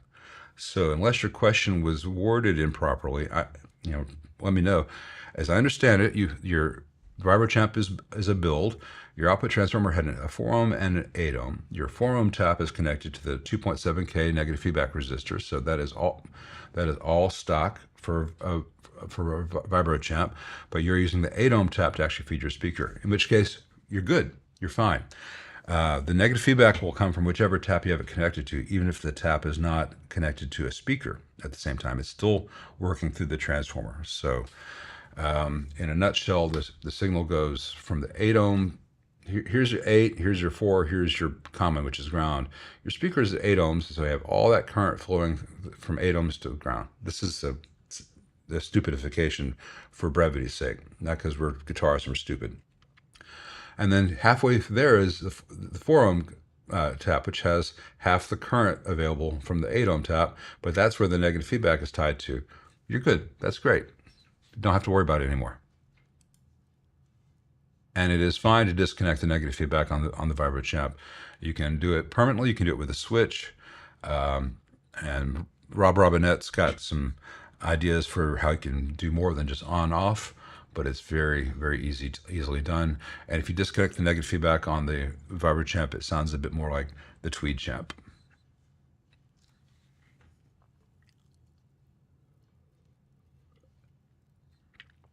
Hey, Super Compellus. Sorry, I couldn't see if that was. Anyway, my eyesight is not great for little bitty things. What is that 350K treble pot tapped at 70K doing tone-wise in the brown face amps? Not nearly as much as Leo expected or wanted it to. It was a very complicated circuit which was designed to roll off highs a little bit as you turn it down and then get bright as you turn it up. He thought that would give a greater range of response from the treble pot. And to an extent it does. But it was a hard to get source. Today, a high quality one is possible to get. Weber sells one, but it's a terrible little pot. And he only used it for like 3 years, 2-3 years, and then he moved on to what's in the AB763, which uses a standard J-taper 250K pot. And to me, it sounds better and is easily done. The issue, and I showed this a little bit in the last video on that 63 concert, which does have the tapped pot, is that when the treble pot is at noon, it still sounds pretty dark and congested to our modern ears, and you have to turn it up to almost 1:30 o'clock before you get what we would consider a flat response. So I'm not a huge fan of it. I understand why people do like it, because it makes the amp sound, with the knobs at the same position, the amp sounds creamier. Well, you can get the same sound if you turn a deluxe reverb's treble pot down to like 4. Oh, there's your creamy. Not quite as much, because there is a capacitor going to ground from that tap on the treble pot in the brown and blonde era amps. So as you turn it down, it is dumping some highs to ground, but it's not really that necessary. You can do that same thing other ways if you really need that. And as you turn it up, it's not dumping the highs anymore, and the amp gets bright. And I find that the range is just a bit abrupt and got a kind of useless middle zone. I think Leo agreed with that. It was a good idea, didn't really pay off, an expensive part. So I think people romanticize things just because of the rarity of it. Now, the real thing about the 60 through 63 amps, mostly 61, 62, is that there's what's on the schematic and there's what left the factory. And I've seen so many variations. I've seen amps in that era that have variations that has never appeared in any schematic. I've seen Baxandals from the factory. They were trying a bunch of stuff. They were throwing so much spaghetti at the wall to see what would stick. And what stuck the longest and is the prototypical TMB tone stack today is what you'd find in the AV763. And I think it's the better sounding option. Plus, you don't have to buy the world's worst cheap pot from Weber to make it work in a new amp. 100K. What's my favorite tone slope resistor for a Fender stack and an amp used for cleans and just slide overdrive? 100K. That's what gives that scooped sound. If you want a different sound, there are a lot of things to play around with, including the slope resistor. But if you want the Fender stack, that's what you use. As far as the that version of the Fender stack, there's also 56K as used in the cathode follower tone stack in say a 58 twin or 58 basement, which led into Marshall. But for the Fender thing, 100K is always works.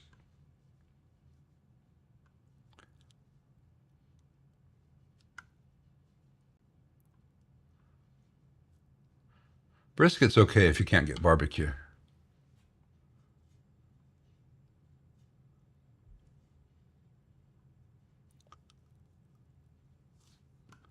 Let's see.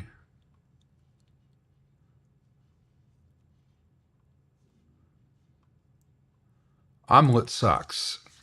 Had the wire soldered to the outside of an RCA cable snap off, and it's too short to resolder back in place. There's an easy way I can fix that, or do I need a new cable? All right, it's a tricky one. I'm trying to decide if I can answer this without showing you in person. All right, the typical RCA cable in the scenario you're talking about is that junk with a metal braid and the white center conductor. And the center conductor wire is still soldered in place on yours. And the metal braid is broken off the outside where it's soldered. So it's not long enough to reach. What you need to do, and you need to find a way to, get one of those, some way of clamping that to something else so you don't have to hold it because you will burn the out of yourself. And they sell the third hand little stands with posable alligator clamps, or you can get anything that's made of metal that'll hold it in place, and get a clothes hanger just to hold the cable against that. What you got to do is heat up the center conductor of that RCA plug and flow some solder until it gets really hot, and you pull it off. And then you got to get most of that solder out if it's lead free, but typically you can leave it in place. And then you prep the cable to reattach it, which means you need to cut it back so you have the space for the braid to go back to the outer shell, and you have to expose enough of the center conductor that you're not going to have a bunch of white melted plastic insulation inside the center conductor. Then you heat the whole thing up. We tin the center wire first, and then you reassemble it. It is a pain in the butt, and you probably will have iffy results doing it, and you might be better off just buying a replacement foot switch or replacement cables. Spend $20 if it's just the cables, and don't mess with it. It can be maddening to get this thing to work right, but that's the way it's done. You have to disconnect the center, redo the whole thing, and you end up losing the last inch off the original length. But if you're a cheapskate, you can do it, but know that you will get mad at the world because you've got to get that thing so damn hot. And most people don't have a soldering iron that can melt that thing. I do, but I do this for a living, and I still hate doing it.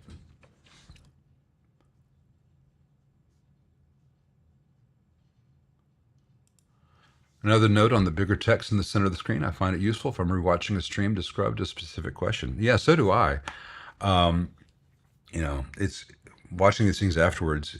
It's usually 30 minutes to an hour before YouTube makes available what was said during the stream, again, as far as the comments that you guys are making now.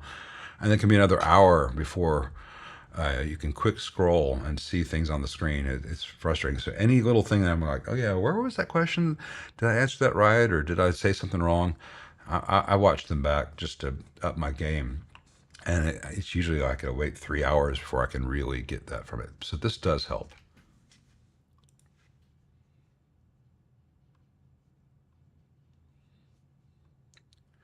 Alex2112 loves his Origin 20, good pedal platform just for fun jamming. Well, that's good, man. If you like that, you should try a Marshall.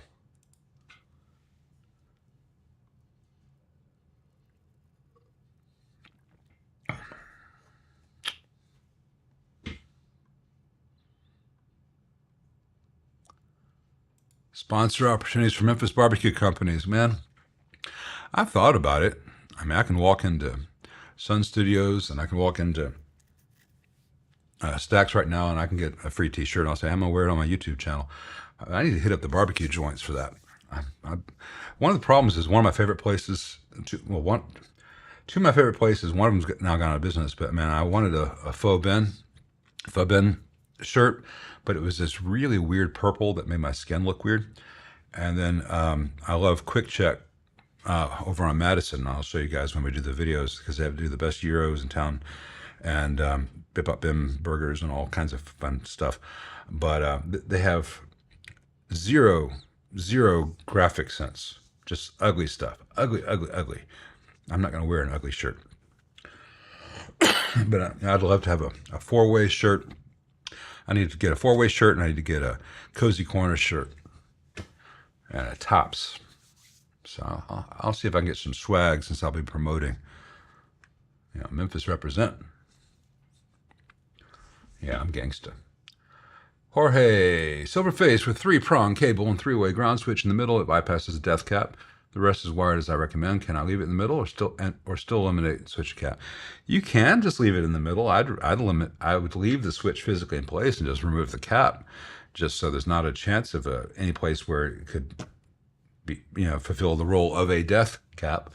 But it's a half measure. I think it's a pointless thing. But if you do leave it in the amp and it's, just leave it in the middle, it won't be in the circuit. PV does the same thing on their 5150. It's totally pointless, but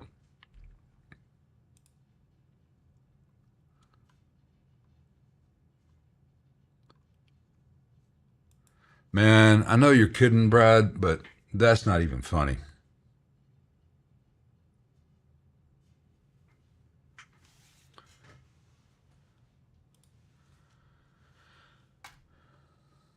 Let's see. Hey, Steve Lark, working on an AV763. The trim isn't working. Recently recapped. Resistors and tubes to test and spec. What's the process for testing the roach? I can see the light flashing, but maybe the LDR. Well, the process is to measure the other side of the LDR to see if the resistance is varying. And if it's not varying on a meter, set the speed as slow as possible, you can see the meter pulse. You won't get the full reading because it's in transit, but that thing's supposed to go from 0 ohms ish to 10 meg ish, and if it's not, in general, basically the fastest thing to do is just have a roach on hand and alligator clip it in, and if disconnect the old roach, temp in the new roach, and if the Tremel works, it was the roach. And it's usually faster to do that in an old amp with eyelets. With a circuit board it's different, but if you have an amp with actual AB763 with eyelets, it's faster to just temp in a new roach than to do elaborate tests of the old roach. And if you just disconnect enough of the old roach, say disconnect the ground or the other side, and then disconnect one of the neon bulb sides, and then put the new one in place, it'll tell you. It would take you almost as little time to test that way as it took me to answer your question.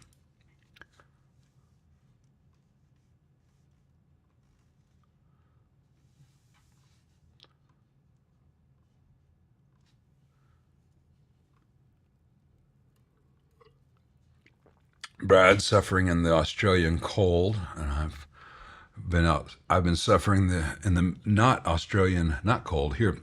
It is so hot here. Every summer about this time, mid-July through late September, but especially in August, the worst is yet to come. I think, why do I live here? And why aren't we all nocturnal? It gets so damn hot. Anyway, before I came in, I had to mop off my brow because I stepped outside for a minute, and just instant sweat, just it's like swimming. Let's see. Of course, your Brad used a wiring loom on that tube builder. RAF made him do that.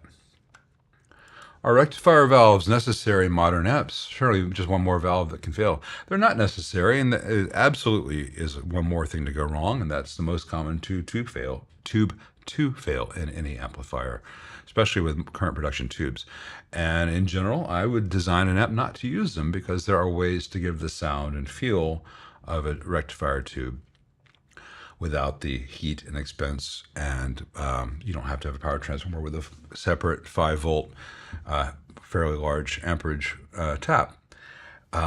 If you have an amp which has a tube rectifier, that's fine. Many of my favorite amps have tube rectifiers. Now, this is not against tube rectifiers. I'm saying that in a currently designed amp, it seems silly to me. It's funny when you look at back in the day, tube rectifiers were everywhere. Everything, radios, TVs, YouTube rectifiers, you could go to the 5 and dime store down the street and get a new rectifier tube. To now, they're esoteric. There's only a few people making them. They're expensive. And diodes back in the day were very expensive and rare. And now they're 4 cents each. So in 1955, it made no sense to use diodes for that because you just use an RCA 5Y3. Today, it makes no sense to use a 5Y3 when you can just use some diodes and a couple of resistors. Similarly, back in the day, a 5 or 10 watt resistor was very expensive, so everything had a choke. And now, chokes are expensive and big and heavy, and you can get a 5, 10, 20 watt resistor for $1, $2, $5.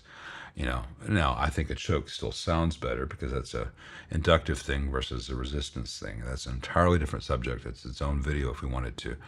But as far as the rectifier tube goes, I think it is nostalgia to use them in a currently built amp, unless you are really after chasing what a particular vintage amp did.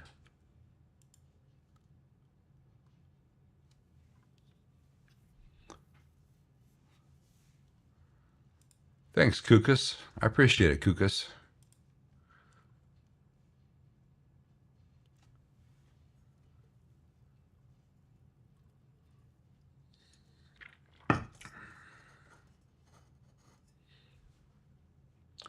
What's my desert island amp for playing and working on? I love how in these desert island scenarios, there's always power, electricity, and spare guitar strings on this island. I think what I'd really want on one of those desert islands would be an ovation, so that when I built myself a rudimentary log raft, I would then have a paddle. Thank you very much, Jake. Appreciate that. Man, I like a lot of different amps. I don't have a single one.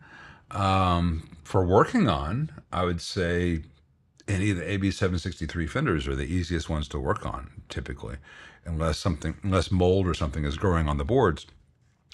My least favorite amps to work on of the classic era amps would probably be most of the tweed Fenders, because I've got very big hands and they're relatively small chassis for me to fit my mitts into, and you got to hold your mouth just right to reach certain things. I don't really have one desert island amp, but if someone said, hey, you can only play one amp for the next 6 months, I think I'd take an AC15 or AC30 over a Tweed Deluxe, but I still love the 5E3 Tweed Deluxe. I think I'd probably take a Marshall JTM 45 or 1987 over a Tweed Bassman, though I love a Tweed Bassman. At the end of the day, though, since there won't be any neighbors to complain, I'll probably choose something like a Deluxe Reverb or Vibrolux Reverb, because I could turn it up enough to get to remember what it was like to play with a bunch of overdrive. I don't know. It's tricky. These are all great amps to have. I just don't have a single favorite.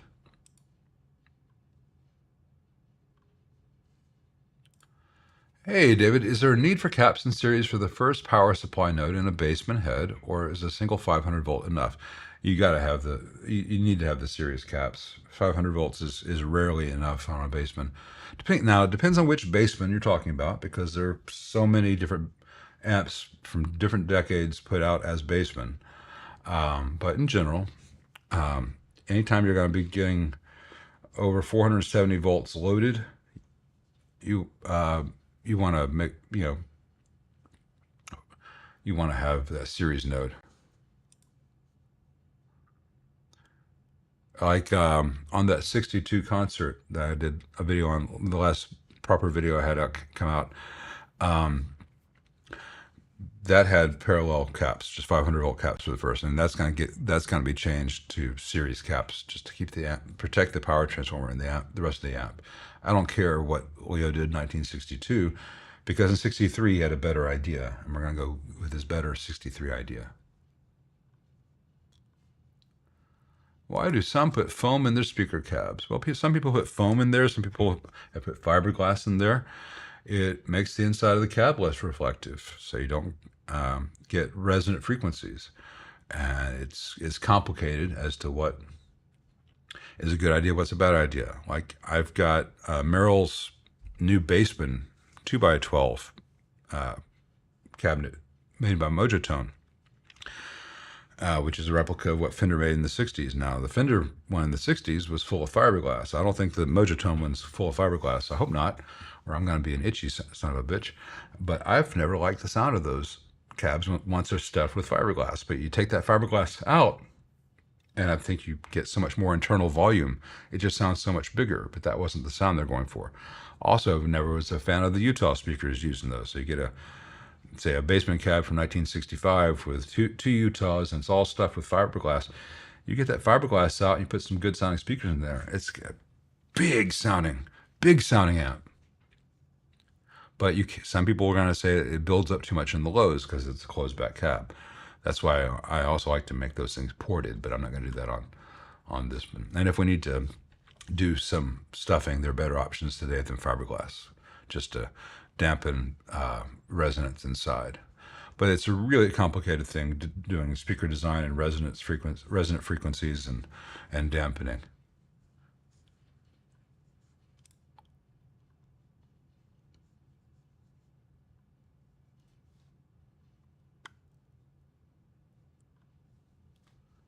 Hey, David, is there a need for two caps in series? Yeah, okay, same question.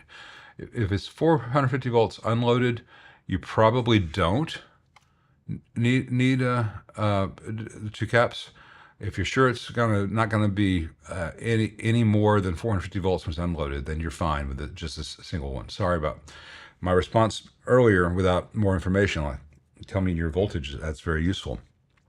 In general, series is better, but in your case, I think you'll be fine.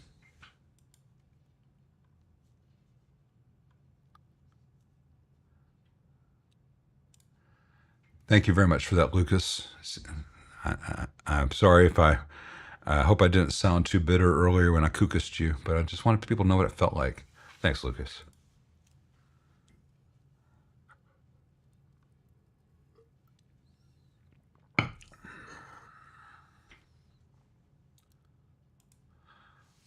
As far as I know, I have no relation to Lyle Levitt. Just a coincidence of name, and he has much cooler hair.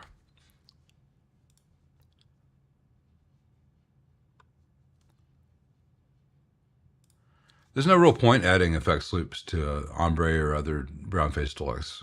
So much of the characteristics of the overdrive that we love is coming from the phase inverter and output section breaking up. You'd be chasing an unattainable goal in an expensive way. And there's a certain, maybe I should do a video just on the subject. I was thinking about Christina's question earlier about master volumes. Maybe I should do a video on how different master volumes work, though it's complicated because everyone wants layouts, and I don't think in terms of layouts. I think in terms of schematics. But on this one, why you don't always want to have your effects in the effects loop. There are amps where it sounds much more interesting when, say, you or playing into an ombre, and it's a dirty amp, and you've got your delay set. So you play your note, and the first dry note is distorted in the amp, and your first repeat is loud enough that it's still breaking up in the amp, but your second repeat is a little bit cleaner, begins to get clean. I should have gone it this way. Your third repeat is clean. Your fifth repeat is even cleaner. So you are. It gets really interesting to our ears when, hey, the louder stuff is distorted and it has all this clean stuff in the background. That's a big part of what Brian May did. It's a big part of what David Gilmour did. It's a big part of what Edge has done. It's a big part of what Jimmy Page did. And when you run all that stuff into the effects loop, then and you're playing a dirty sound, your first repeat's going to be dirty, the same dirty sound at a slightly lower level. Then all your repeats are still going to go down the level, but they're going to stay the same. There's echoes of the first thing. So it's just a dirty sound, a dirty sound, a dirty sound, a dirty sound. Whereas if you play into an amp with character and you take advantage of that, you get a dirty sound, then a dirty sound, then a slightly cleaner sound, slightly cleaner, clean, clean, clean, clean, clean, clean. And it can be a little bit tricky because you have to get your levels down because the amp has compression, so you don't want to have too much wet in there. And you don't need as many repeats to hear them because you're going to be hearing them because of that compression. But you also get a texture which is always changing. And same thing for Brad Paisley. If you listen to Brad Paisley, he's using an echo in front of his amp, and his amp's got some hair on it, but his repeats clean up, and that makes it sound interesting because it's not the same thing again and again and again. It's an ever evolving thing. So I think there is a lot to be said for playing without an effects loop. Now, if you're doing really high gain metal stuff, sure, you want an effects loop because it's kind of any reverb or delay at the front of that's going to sound like ass. But for everything that's not full on hard rock or metal, there's a lot of interesting stuff. And, I'd say most of the Led Zeppelin sounds are a lot cleaner than you think and a lot more interesting than people can replicate with an effects loop setup. Now, that might be just my personal soapbox, but I think I'm right.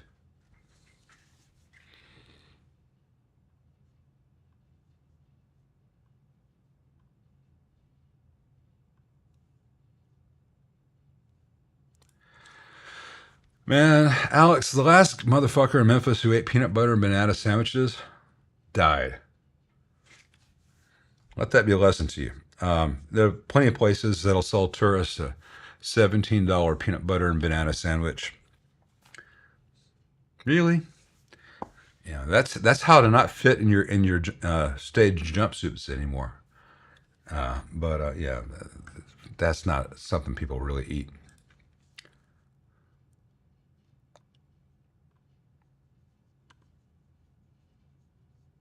Now, some of us might have a peanut butter banana sandwich from time to time, but we don't deep fry the fucker. Good Lord. It's not like, hey, welcome to Memphis. There's no such thing as cholesterol here in this one geographic oddity.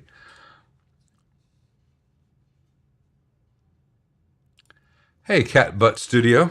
Many of us do use desoldering stations. Brad there uses them all the time. I have tried them, and the ones I have tried clogged, and I spent more time cleaning out the clogged desoldering station than I did doing any work. And I have found that with the engineer solder sucker and the very good braid that I use to tech spray, I'm able to work faster. But I'm working in a very specialized thing. If I were doing a whole bunch of PCB stuff, especially some of the stuff where it's just no gap between the component and the opening, I'd be more inclined to use a soldering station. And I'm probably going to pick up a Hacko soldering station later this year and try that. Or maybe it'll be a Pace. I'll talk to Brad and get his advice on that. So I think I need to add a desoldering station to my repertoire.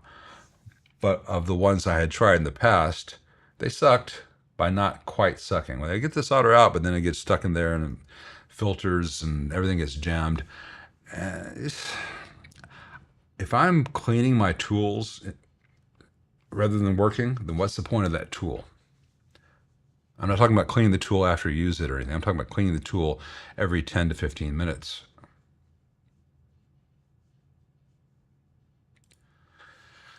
Well, that's a video I look forward to seeing. That was my assumption on the iconic 5150. In the amps under $1,000 video, I said, I expect that's probably going to be junk because it's a cheaper version of its big brother, and its big brother is already a big pile of shit. But I've not tried the iconic, so maybe it's fantastic. Well,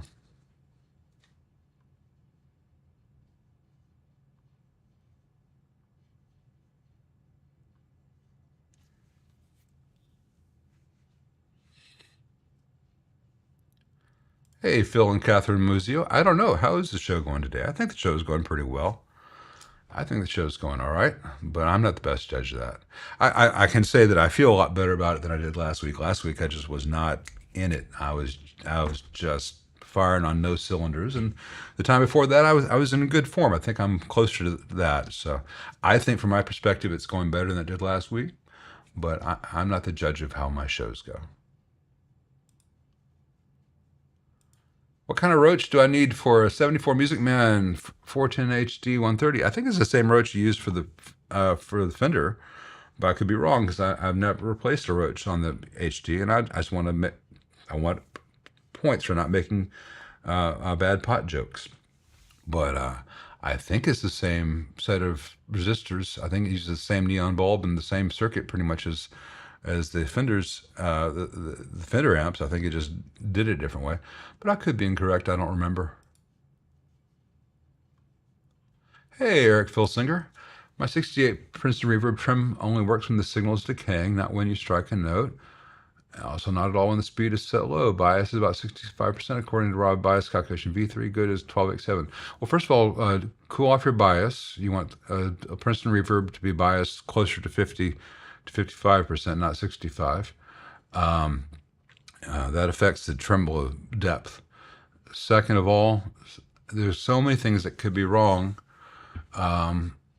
besides bias, but start off by getting the bias cooled off. I would just go through and measure everything in that circuit, and I don't know if I can step you through that here without having more information. I would need to know what your voltages are and all the bias pins and all that stuff. But it's such a simple circuit. Typically, when you have a bias issue in that circuit, it's going to be either bad cathode bypass caps, or if you still have the original ceramic disc caps in the LFO, the 201010, one or more of those is bad. But you don't, in a Princeton, you don't want to have a hot bias. And 65 is hot for Princeton because your tremolo is a biased tremolo. You got a biased so the tremolo can be most effective. Hey, Root Grievel, been watching my videos on proper grounding, was a little lost. Is there an ideal way to apply those principles to the power supplies section? Thanks. Well, I think I showed that very specifically in those videos, but maybe I was not clear enough because, it's when you're trying to explain things to people, there are things which are so obvious to you that you don't know that you need to explain them. And so knowing something is one thing, being an effective teacher or conveyor of knowledge is another. And I know that I still have room for improvement there. So for the second time today, I'm going to send you to the valvewizard.co.uk because he goes through a lot of these principles. You can also look at Kevin O'Connell's The Ultimate, no, sorry, not McConnell, Kevin O'Connor's The Ultimate Tone series, but I don't know if he has that same information up online. It's not like this is all my idea, but I think the chapter on grounding that Merlin has at valvewizard.co.uk will probably fill in any gaps I might have inadvertently left in that video. That should help you. That's the best I can do for you from here without starting the whole subject over again. I don't have my charts and graphs. Speaking of which, we are at the top of the next hour, so we're going to take the next 7-minute intermission, and I'll see you guys on the flip side.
Welcome back.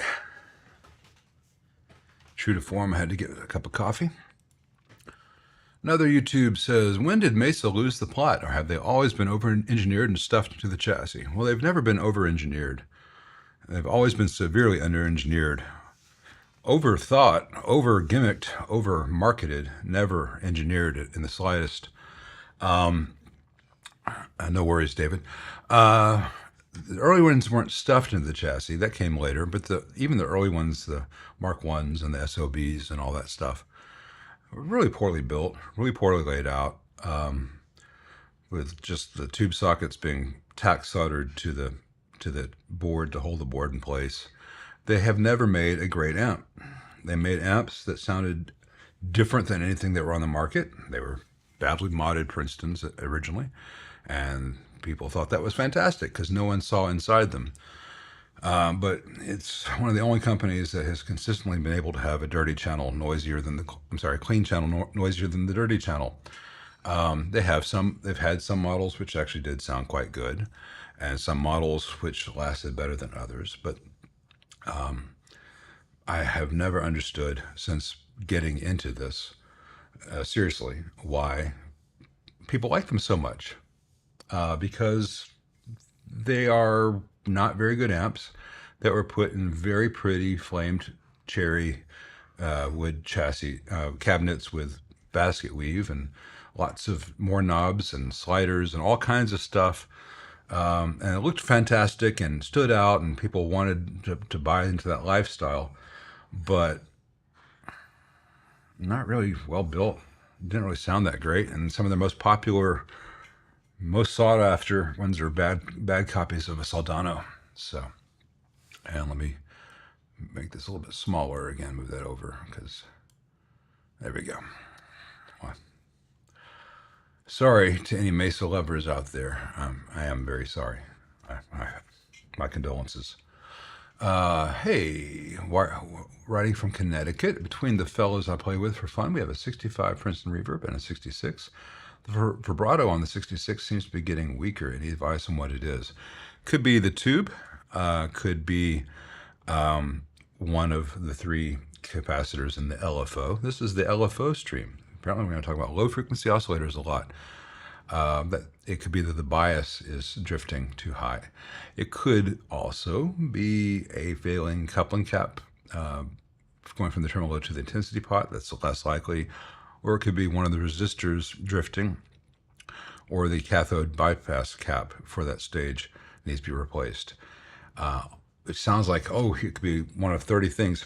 These are all very simple things, very inexpensive things to fix. Pretty much any tech could go in there and probably get your 66 sounding just like the 65 pretty easily. There's not a lot that can go wrong in that vibrato circuit. In fact, I can't think of anything that could go permanently wrong.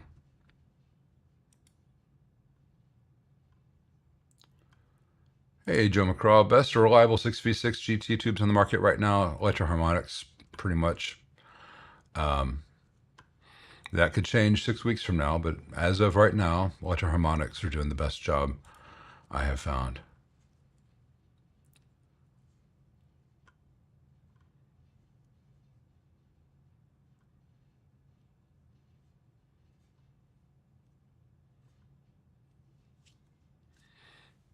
Let's see, get into the next question.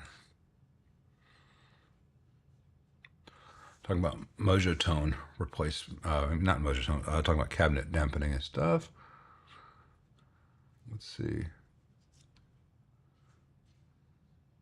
Yeah, if I were to do stuff that basement cab, it would be Dacron or something else that's less nasty. I won't be putting any Owens Corning fiberglass in there.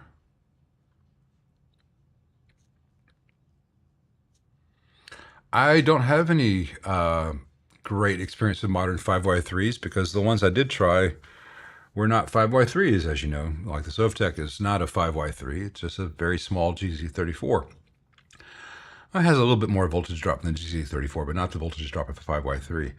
And I found Tube Depot's got a whole bunch of joint Army Navy, new old stock 70s and early 80s 5Y3s for $40. So I've just been, when I need a 5Y3 GT for a client. I can tell them you can pay $25 for a crappy one, or you can pay $35 for a good one. We get that. For some reason, they go for the $35 good one. If I had to,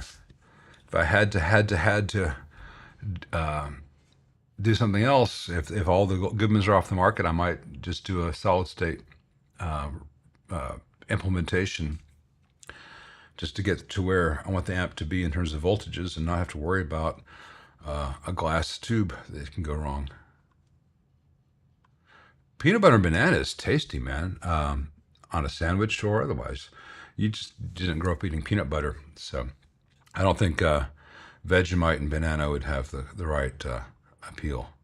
But peanut butter and banana is a great flavor. And just don't deep fry it like Elvis's sandwiches. What was Elvis's last big hit, Pastor? The bathroom floor.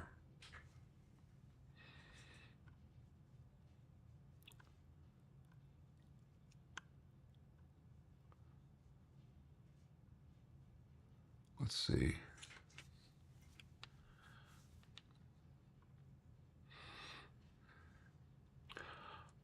Hey, Michael Hillu, or Hillau, I'm not sure. Are Fender EQ circuits subtractive? Yes, they are. Always cutting from the bass, mid and volume, basically. Everything at full basically gives you the real tone of the amp. Well, that's not the right way to view this. I see this all the time. The real tone of the amp is not treble middle bass on 10, because the amp was not designed to sound good with everything on 10. The amp was designed to sound good, neutral. The true intended sound of the amp is with everything at noon or a little bit above and below noon, depending on taste. The amp was designed with that insertion loss in mind. The amp was designed to have the best noise ratio, signal to noise ratio, with the treble not on 10, but the treble from 7 down. To have the best bass response from 7 down. It can get flubby when it's on 10. I see this all the time. When Leo designs an amp with a tone stack, when anyone designs an amp with a tone stack, you design it to sound, if you like music, you design it to sound good with all the knobs at noon, and then you have play a margin with each one, which you can get fine control over the desired sound. But you're not designing an amp to sound its best with the tone stack on 10, and then you're grudgingly allowing people to turn down the frequencies from there, because that would be a psychotic way to do it.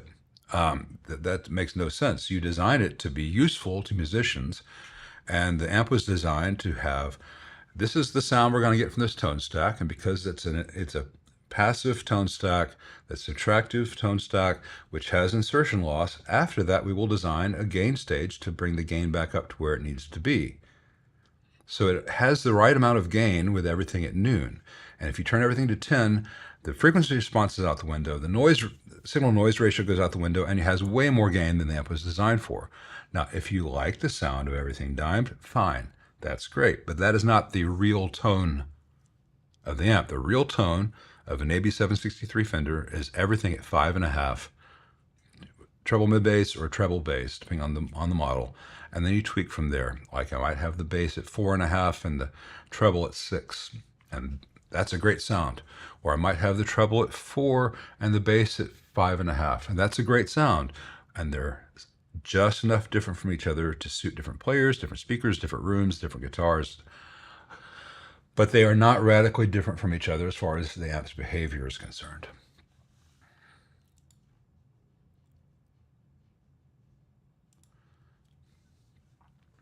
Hey, Jacob, wait for the 62 Super reissue from Fender, 2500, or just get a Ombre for 1600 by speculation on the build and components quality of both, or also my circuit preference between the two. I've not seen anything about a Fender 62 Super reissue. That'd be an odd one for them to reissue. I think the Super has a harmonic trim, so you could spend an awful lot of money to get a new version of the tube-based harmonic trim. And honestly, most people would be better off just getting one of the various digital modeling harmonic trims on the pedal on the market today. Even the relatively old Strymon Flint does a really great job of any modern Fender versus any Sir. Sir is the better amp. It's better built, better quality, better brains, better company, better people behind the name. Because John's a great guy who wants everyone to have a good sound, and he's not answerable to shareholders, and he's not trying to meet some goal other than, hey, this is a really good thing that musicians will like, as opposed to, we need to up our market share in this demographic. So no, there's not going to be a comparison between any of the Fender reissues and the Sirs. Not any that bodes well for Fender. Remember, you could, for the same, pretty much the same money, they're $100 each other. You can get a brand new deluxe reverb reissue, or for like $100 more, you can get the Sir Ombre, which is a different amp. It won't be suitable for all players, but the Sir Ombre is a much better amp for only $100 more. So I'd say the real choice is not between the Sir Ombre and the Deluxe Reverb reissue, but between the Sir Ombre and a Top Hat or some other high quality amp. And when you look at the Deluxe Reverb reissues, buy used, especially the market being the way it is these days. Those things went from $900 to $1,800 in like 3 years. And there's nothing that's changed inside them.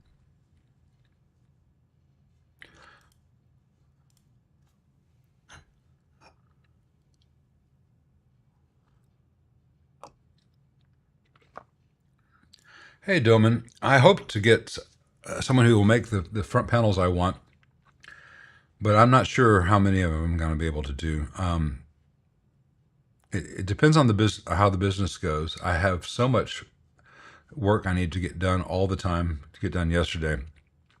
So taking the time to build custom amps is difficult to find the time without paying, charging a lot more for them. So I don't know. We're going to see where we end up. But if I had a whole bunch of startup capital, it'd be one thing. If I had a whole bunch of startup capital, I'd just go to a company, contract them. We're going to make 200 of this, and then if thing goes well, the next contract order will be 500.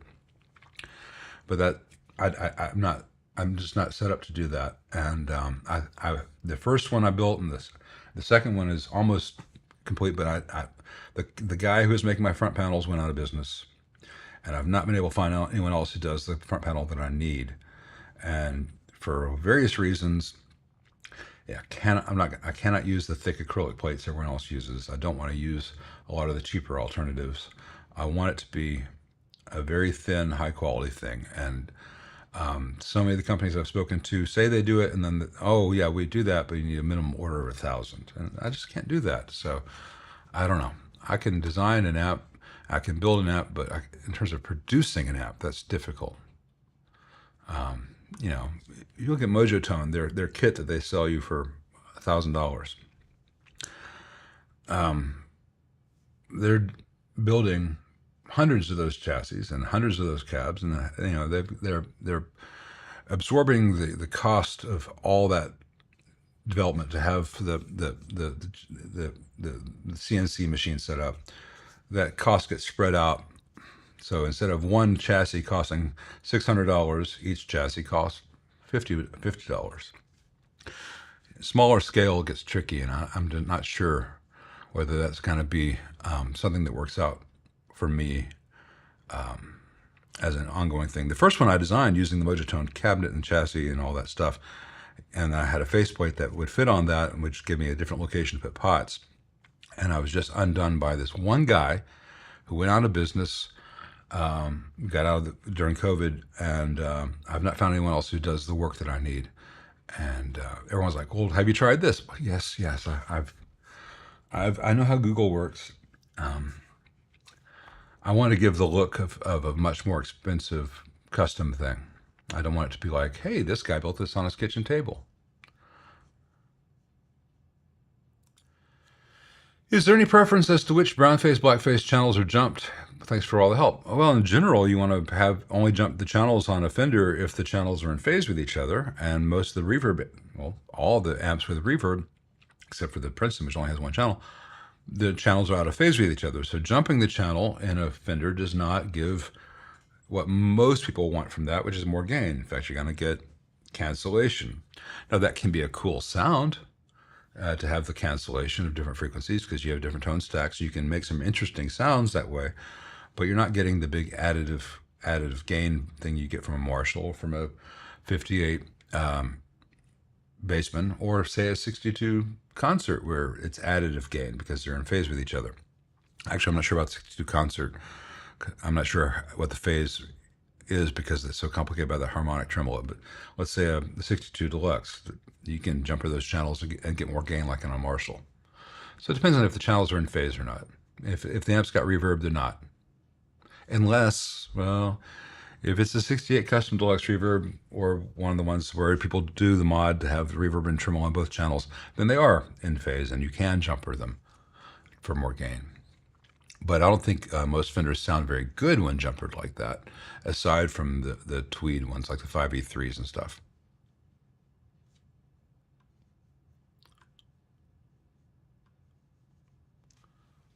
Enjoy every sandwich. That's a good bit of advice. Now I've got Roland the Headless Thompson Gunner stuck in my head. Thanks, Gooden.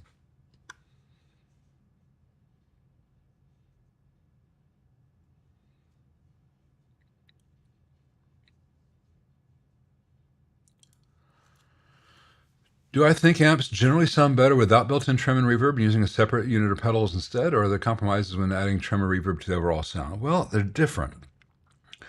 I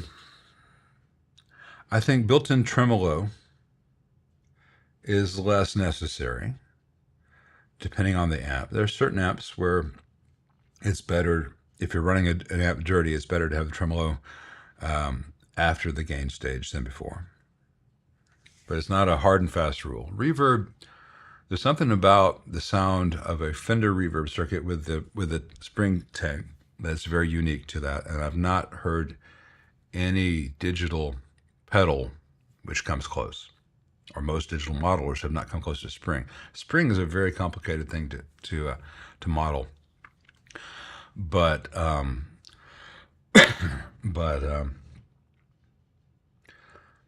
I don't think that amps sound better or worse based on that. I think a well-designed amp can sound better either way.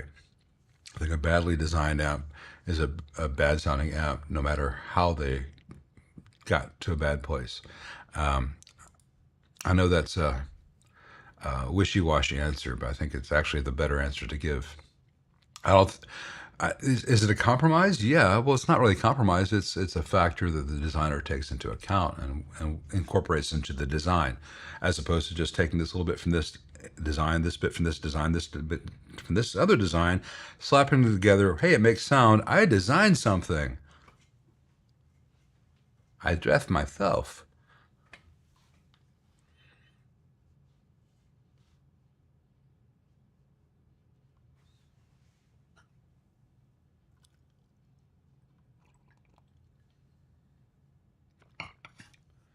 Let's see.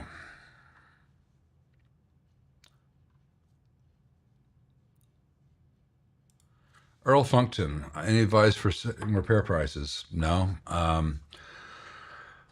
don't like to publicize that. I tell people when I speak to them, because if I tell you, hey, this is what I charge an hour in a video, and then if someone sees it 5 years later, my prices might have gone up since then. And they're like, yeah, but I thought you only charged blah, blah, blah.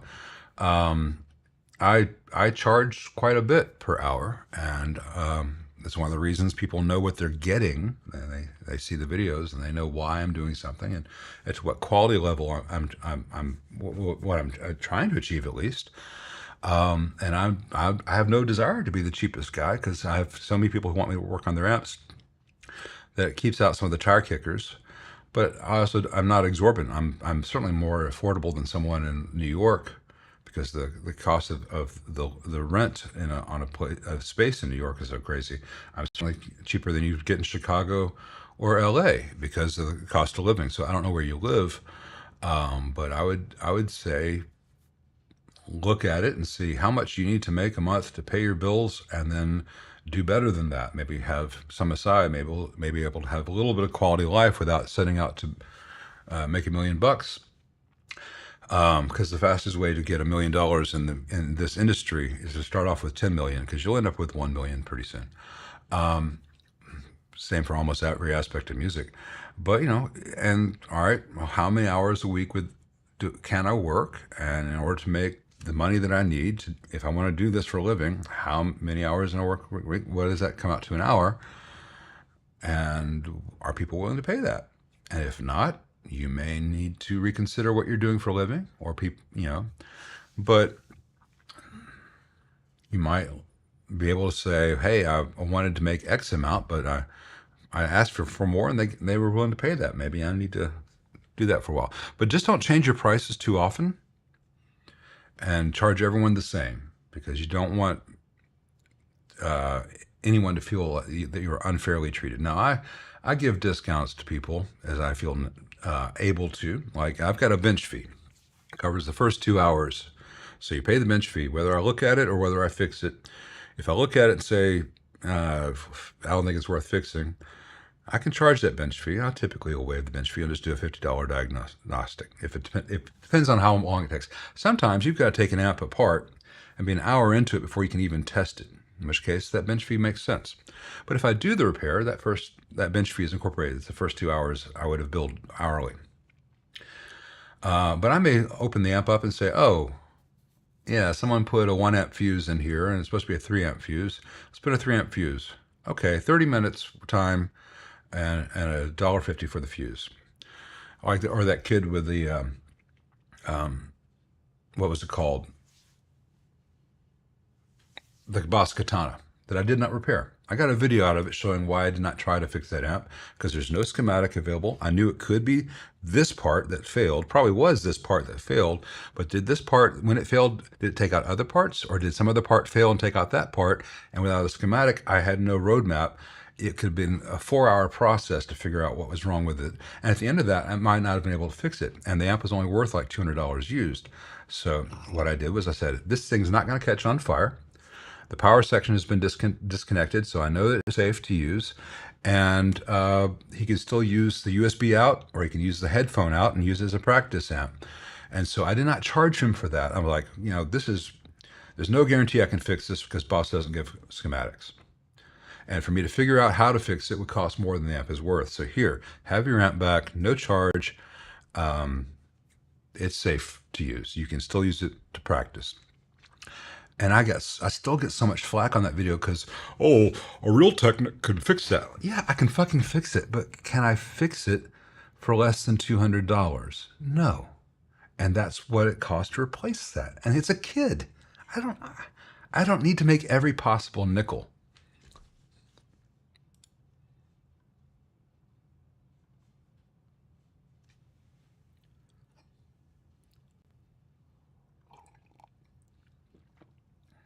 Let's see.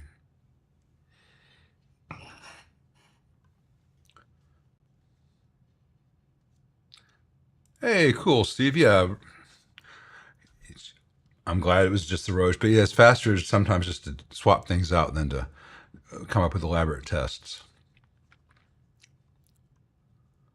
Hey, I try to answer every question I can in the first 3 hours, and there's some questions I watch the stream back and I'll miss them.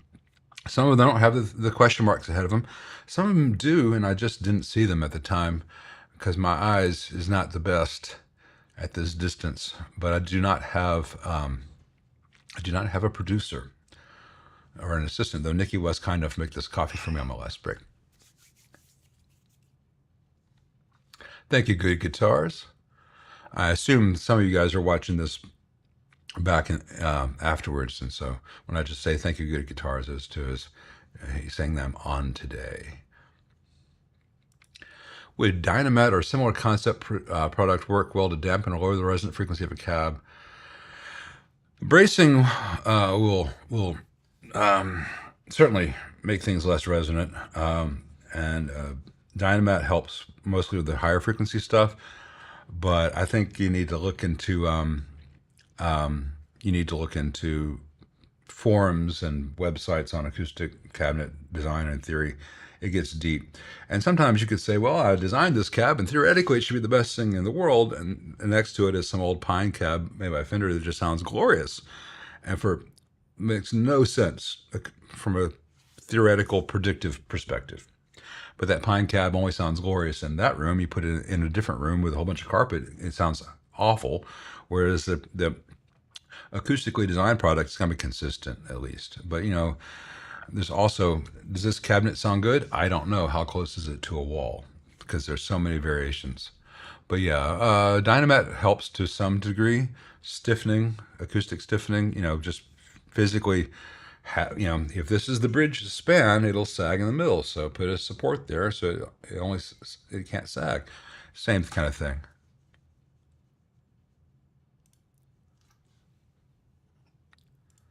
Well, put some sliced banana on your crunchy peanut butter on toast, and that's a tasty thing, man. But the banana has to be perfectly ripe, when the mutton's nice and lean.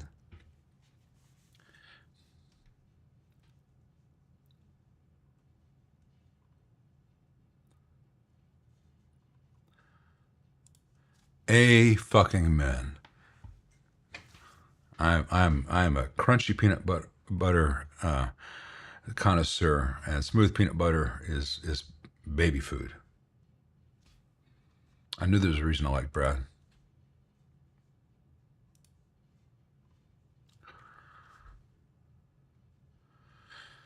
Hey, PF, your 65 Deluxe Reverb showed up with a broken reverb tank. You fixed it, but the trim works, but it has to be on for a while when turned on, almost like the ceramic disc caps are dying. It's possible, but typically, if the ceramic disc caps are bad, it just won't work. Or it'll work when it first is foot switched, but then it'll trail off. Do you have the original electrolytic capacitors on the, are the old electrolytic capacitors on the cathode bypass caps in that stage? If you don't have enough gain from the cathode, the circuit cannot oscillate, so which means it doesn't want to jump start. It takes a while to build up that voltage. So I would make sure first that you have all new or all recent electrolytic capacitors on the cathode bypass caps, and then you need to make sure that the 2.2 meg tying the junction of the 1 megs to the bias supply, the raw bias supply, that 2.2 meg is good and that the bias voltage is present on the other end of that 2.2 meg. Because at the moment that you use a foot switch to turn the tremolo on and off, that bias does a spike thing which jump starts the tremolo, so it works instantly. So if that resistor is bad, you'll have a slow build up before the tremolo starts. If the cathode bypass cap is bad, you can have a very slow build up for that. So those are the things to look at.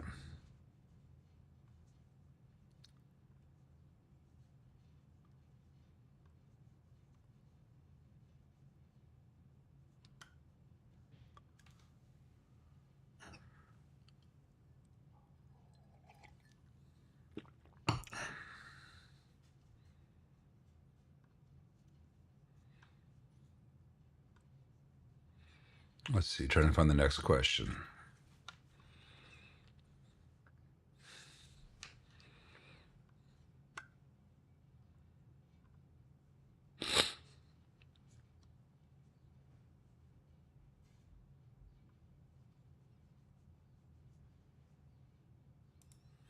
Daniel Mincher is redoing that Butcher Blues Junior. He had come in, slight change to the pot, so I'm going to sand the metal and use an old school type printed label to show what's what.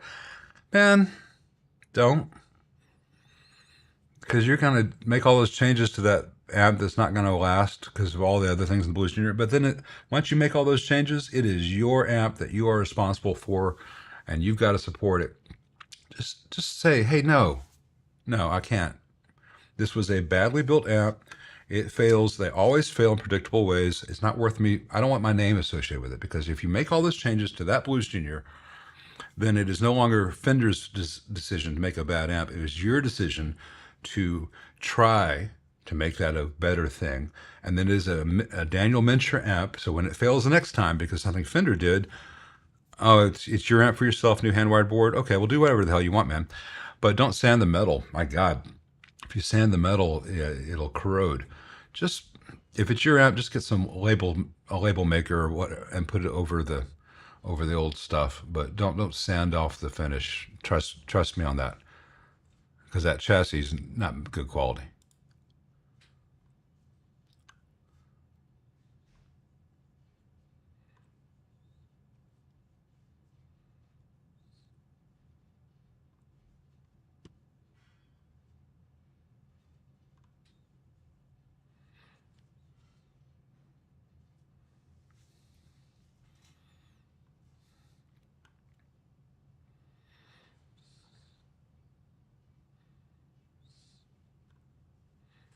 Let's see.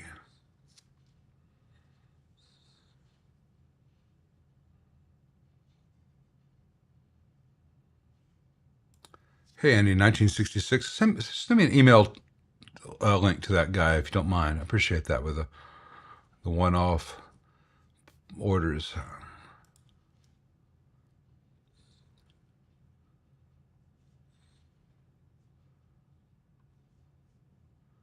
Yeah, I don't broadcast when I get to people solid, I'm like, oh, well, your amp doesn't have any sound because this one terminal came disconnected from the quick connect. I reconnected it, I tightened it, I made sure the amp works, you can have it back. 30 minutes. When I can give a break, I'll give a break. As long as the client's got a good attitude. If they come to me and they're negative to me, for like adversarial from the beginning, because some people operate in life like every interaction is an opportunity for them to win, someone else to lose. If they can bring that to me, then I'm going to win that. But if they're nice, I'll be like, oh,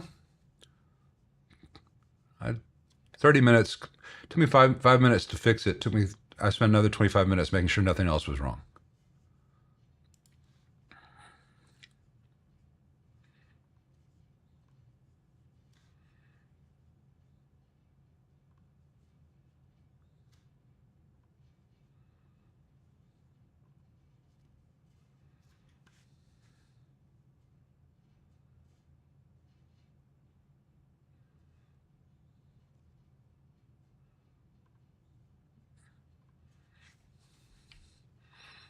Crunchy Frog.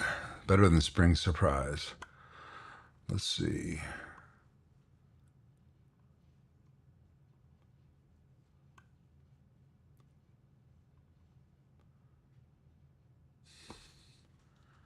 I wouldn't want to hear my amp played by Carlos Santana. He hasn't sounded good since 1972. All that infinite system. He'd be just fine with a Rockman. All his stuff I've heard of his since then is just, he could be a Rockman. Everything's so saturated.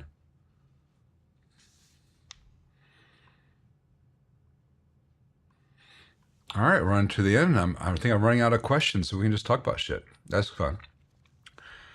It's good. We got about 17 minutes left. Let me show you guys something cool that's coming up for the upcoming videos. So, right there on that C-stand above the bench, that is my old camera. That is the ZV-E10, which I've been using as a main camera for the past 3 years. And here's the new camera. And with this camera set up here, I will be able to have this view. Let me see if I can get it, of what I'm working on, which means I'm working on a chassis. You'll be able to see down from that angle, because when I do a straight down top thing, it looks weird. I've got to have a slight angle to it. Anyway, so I can have a close-up view with this camera of like, hey, right here at this tube, and then I can alternate to the full chassis shot. And when I have players come in to do playing videos, I can have more than one camera angle at a time. And while right now I've got the iPhone up top here to be my monitor for a live stream, when I'm doing this, making a video with this app, I can have both cameras in this control here. And so I can make all changes to each one that's necessary, but I can see both screens at once, so I can simultaneously start and stop recording. It's going to be so much easier to sync things up. It's going to be really nice. I'm really trying to reinvent my particular wheel on how I make these things, because it's trying to show more, at all, more detail, more clarity, and bring it a little more like you're actually here. I don't know if anyone's noticed, with the new camera, there's like light and space and color now, because before, with the 8-bit camera, it didn't have, this would have been color banding right there in that corner, would have been color banding showing up, and would have been grain in the blacks. And so I went with a very simple set of contrasts and simple stuff. And now, without it being bright and airy, I can certainly make it brighter. This just feels like it's more of a real space. So I think it's going to spill over to other videos. Hopefully.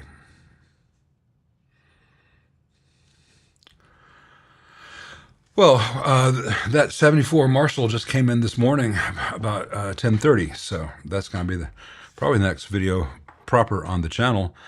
But I'm waiting for the new SD card to arrive for the new camera, because the new camera records in a bigger codec than the old camera. And so I've got the old SD card from the old camera, which is not sufficient for the new codec. So all kinds of fun. Get into photography, they said. It would be fun, they said. No one said it'd be cheap.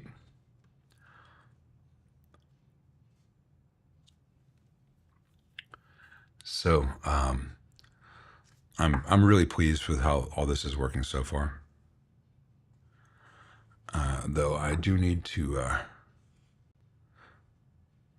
double check one setting. I guess that's correct. Okay, anyway, sorry, I don't want to bog you down in camera stuff, but I really am looking forward to having the ability to change angles and show a bunch of different things at once. Like if I'm doing just a video where I'm showing how I work on something, a lot of times all of a sudden my right hand blocks the view, and so when I do that stuff, I can switch to the other camera and you'll see the other angle of that. So hopefully most of that kind of stuff won't happen.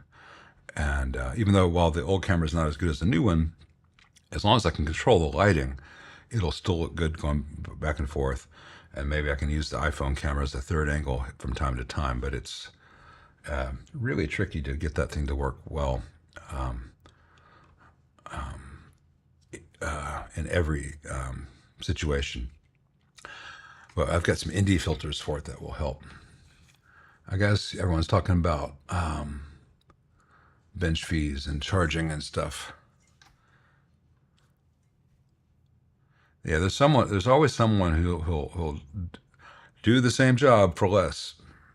And I've yet to meet anyone who does the same job I do for less. There are people who will work on your amp for a lot less than I work on your amp, and I've had people come in with those amps to me afterwards, and they ended up spending a lot more money than they would have if they just brought it to me for the first time, because it takes 2 hours to undo all the mistakes from the cheap guy.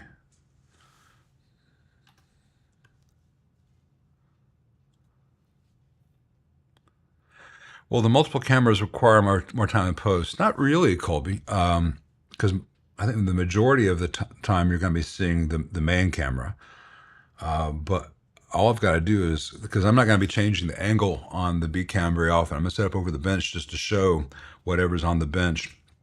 And it's going to be in 4K, so I can have more shown than I'm going to use, and I can crop in post to show the part necessary. The color part is so easy these days now. So all the work will be done on editing the different angles that I have on the A cam, but the B cam is going to be mostly static. I might change it from time to time, like if I have an amp that's caps down on the board like this, and then I raise it up when I invert it and it's on blocks, so the chassis up here. I'll have to change the focus a little bit. I'm not sure how much I'll be doing autofocus, but I don't expect the B cam angle or shot to change very much. But I think it'll add a small amount of time in post, but the sync should be easy, and it will, I think, dramatically improve the amount of information I'm able to convey without making it look like guys playing around with cameras. Yeah, I'm gonna set that to like probably f5.6 to 5 to f8 less. That's not going to be anything for shallow depth of field. The other thing I noticed is that when I tested that shot, if I'm sitting here and I'm playing guitar, you see the guitar. You don't see me, but you see the guitar. So for a playing test, that's going to be nice. I'll be doing the smaller depth of field on the main shot, so you're focused on what I want you to see. But for the overview, it's going to be more of an overview.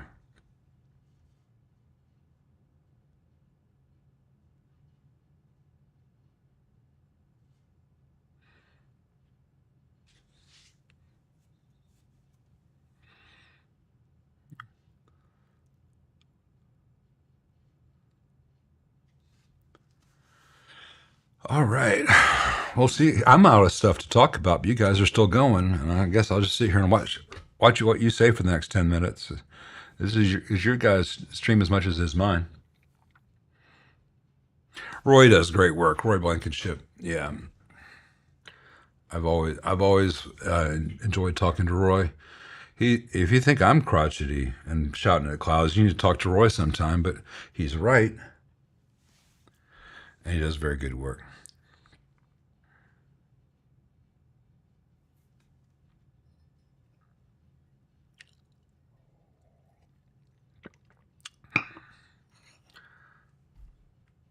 I guess watching me read comments to myself is not much entertainment, but it's.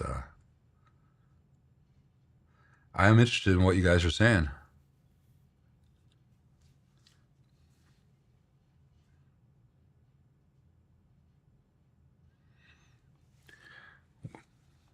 Brad's up to 55 degrees on the brisket. What is that in terms of what is that in temperature?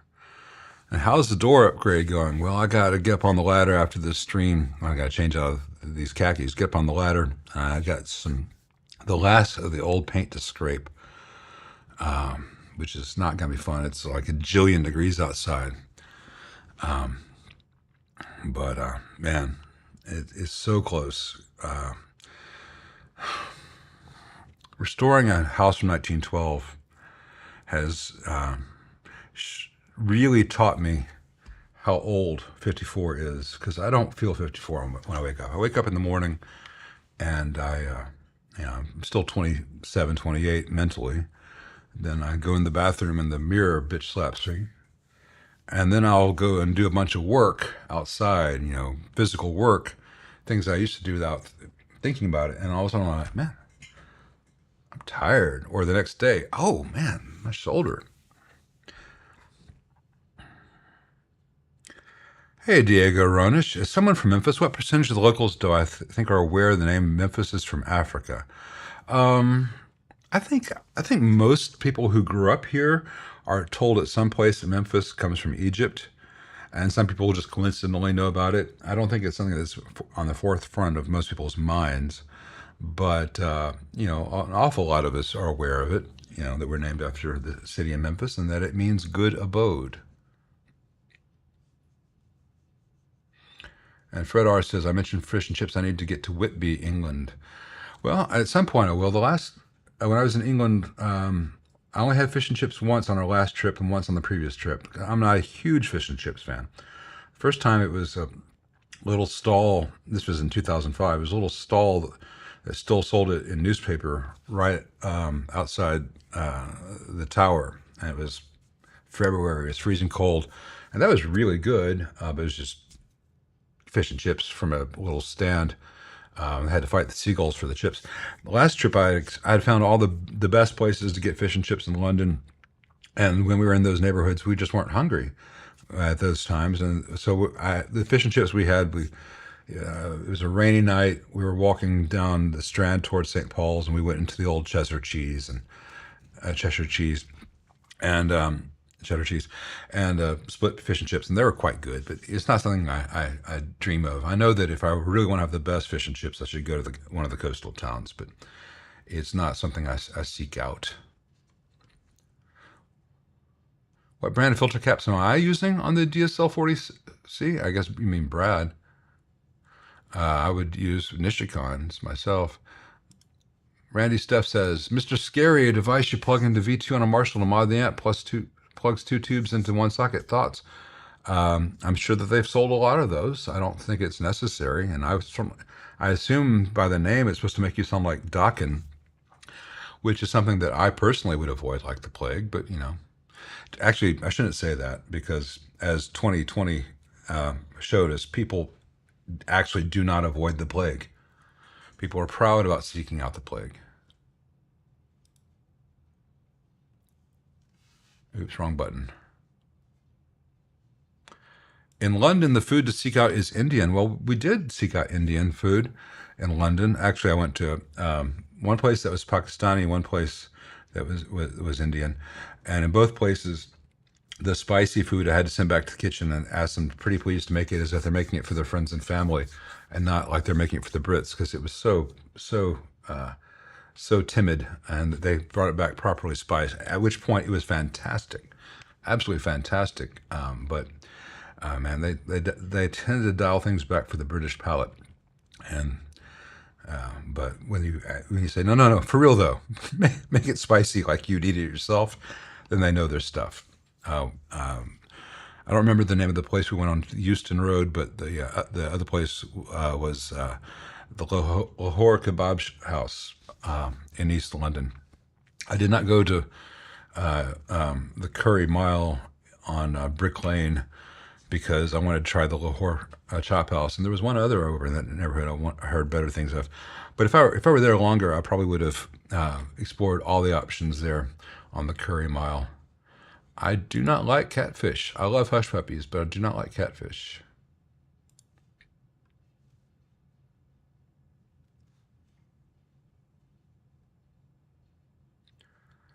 Paint stripper is the trouble. Paint stripper sent to me is that once you've stripped the paint, you got paint stripper residue on everything, and then it really messes with priming and painting to begin with. It's really tough to get all the old stuff off.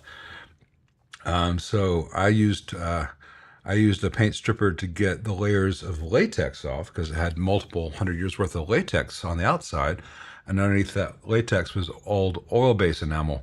3 colors of oil-based enamel: white, and then beneath that was a beige. Beneath that was the original, I think, green, like a dark Kelly green. And that I have just found a purdy stripper and some elbow grease. Gets it right down. And then I follow that up with an 80 grit sander, and a couple places where the wood's a little rough, I follow that up with a 220 grit sander, and then it's ready for an oil-based primer. And I don't have a whole bunch of residue to clean up. Two Rocks are really good, Ashley Weaver. Thank you for being here. I'm not a fan of all of the older Two Rocks that I've seen. They have been improving, and I think they are some of the absolute best amps on the market today.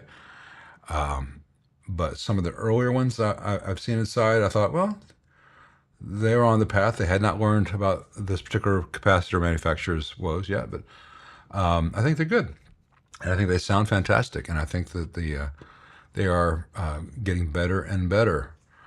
So I think that's as good an endorsement as I can give, unless they want to pay me, in which case I'll sing their praises forever. Curry Mile is one of my favorite places in the whole world. Yeah, I need to find out more about it. I need to go back and do some more research. But of the places I went, I was very pleased. And Lahore Chop House was highly recommended. Did I say Lahore Kebab House? No, it's Lahore Chop House. But there's so many contenders on Brick Lane, and they all seem to be in. I don't like going places where they have people outside yelling at you to come inside the restaurant. I understand the need, but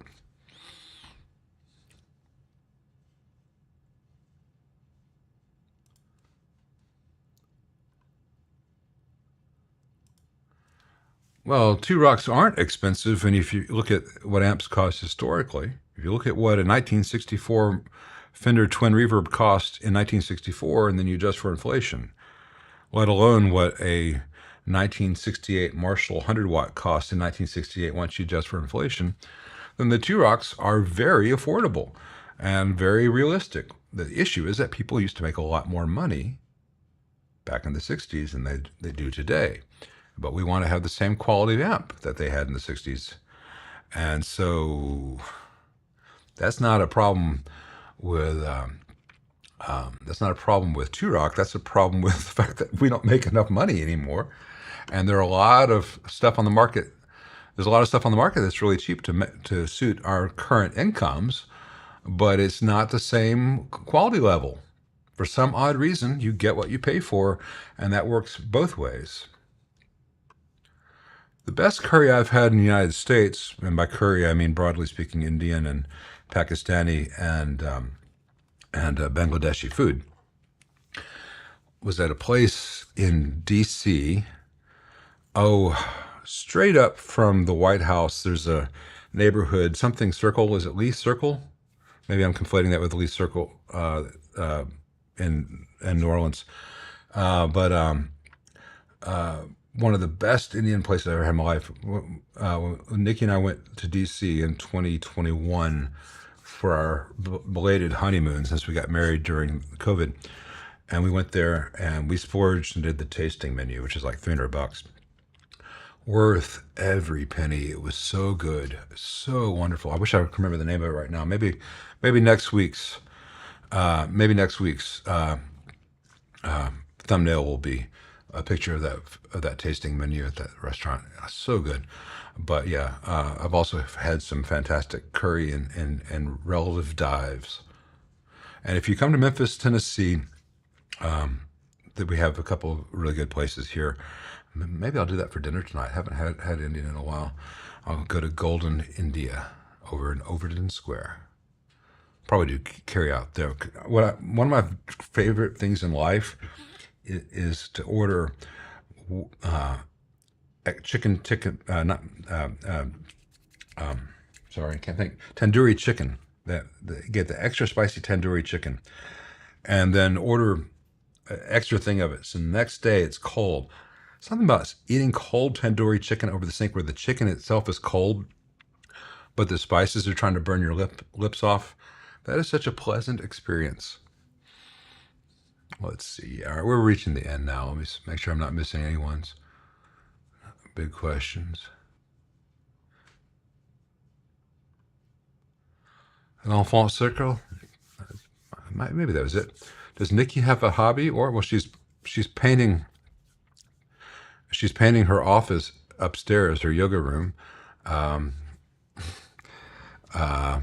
she walks the dog a lot. But she, mostly what she does when she's not designing courses, writing syllabi, grading papers, all that stuff, is she does design. She still does logo design for people, which is very nice because she gives them rates that are equivalent to making them her hobby that brings in some income, because what she actually does would normally cost multiple thousands of dollars, and I tell her charge more, but she's nicer than I am.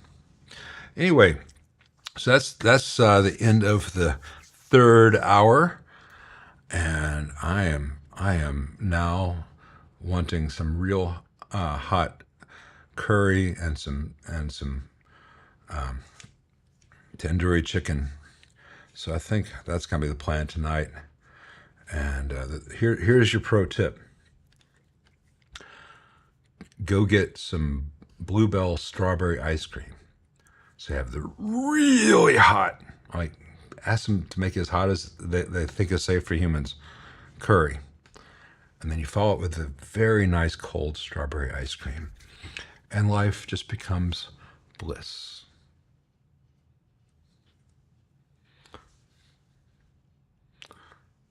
So chase your bliss unless you're Brad's bumhole. That's my parting advice to you. See you guys.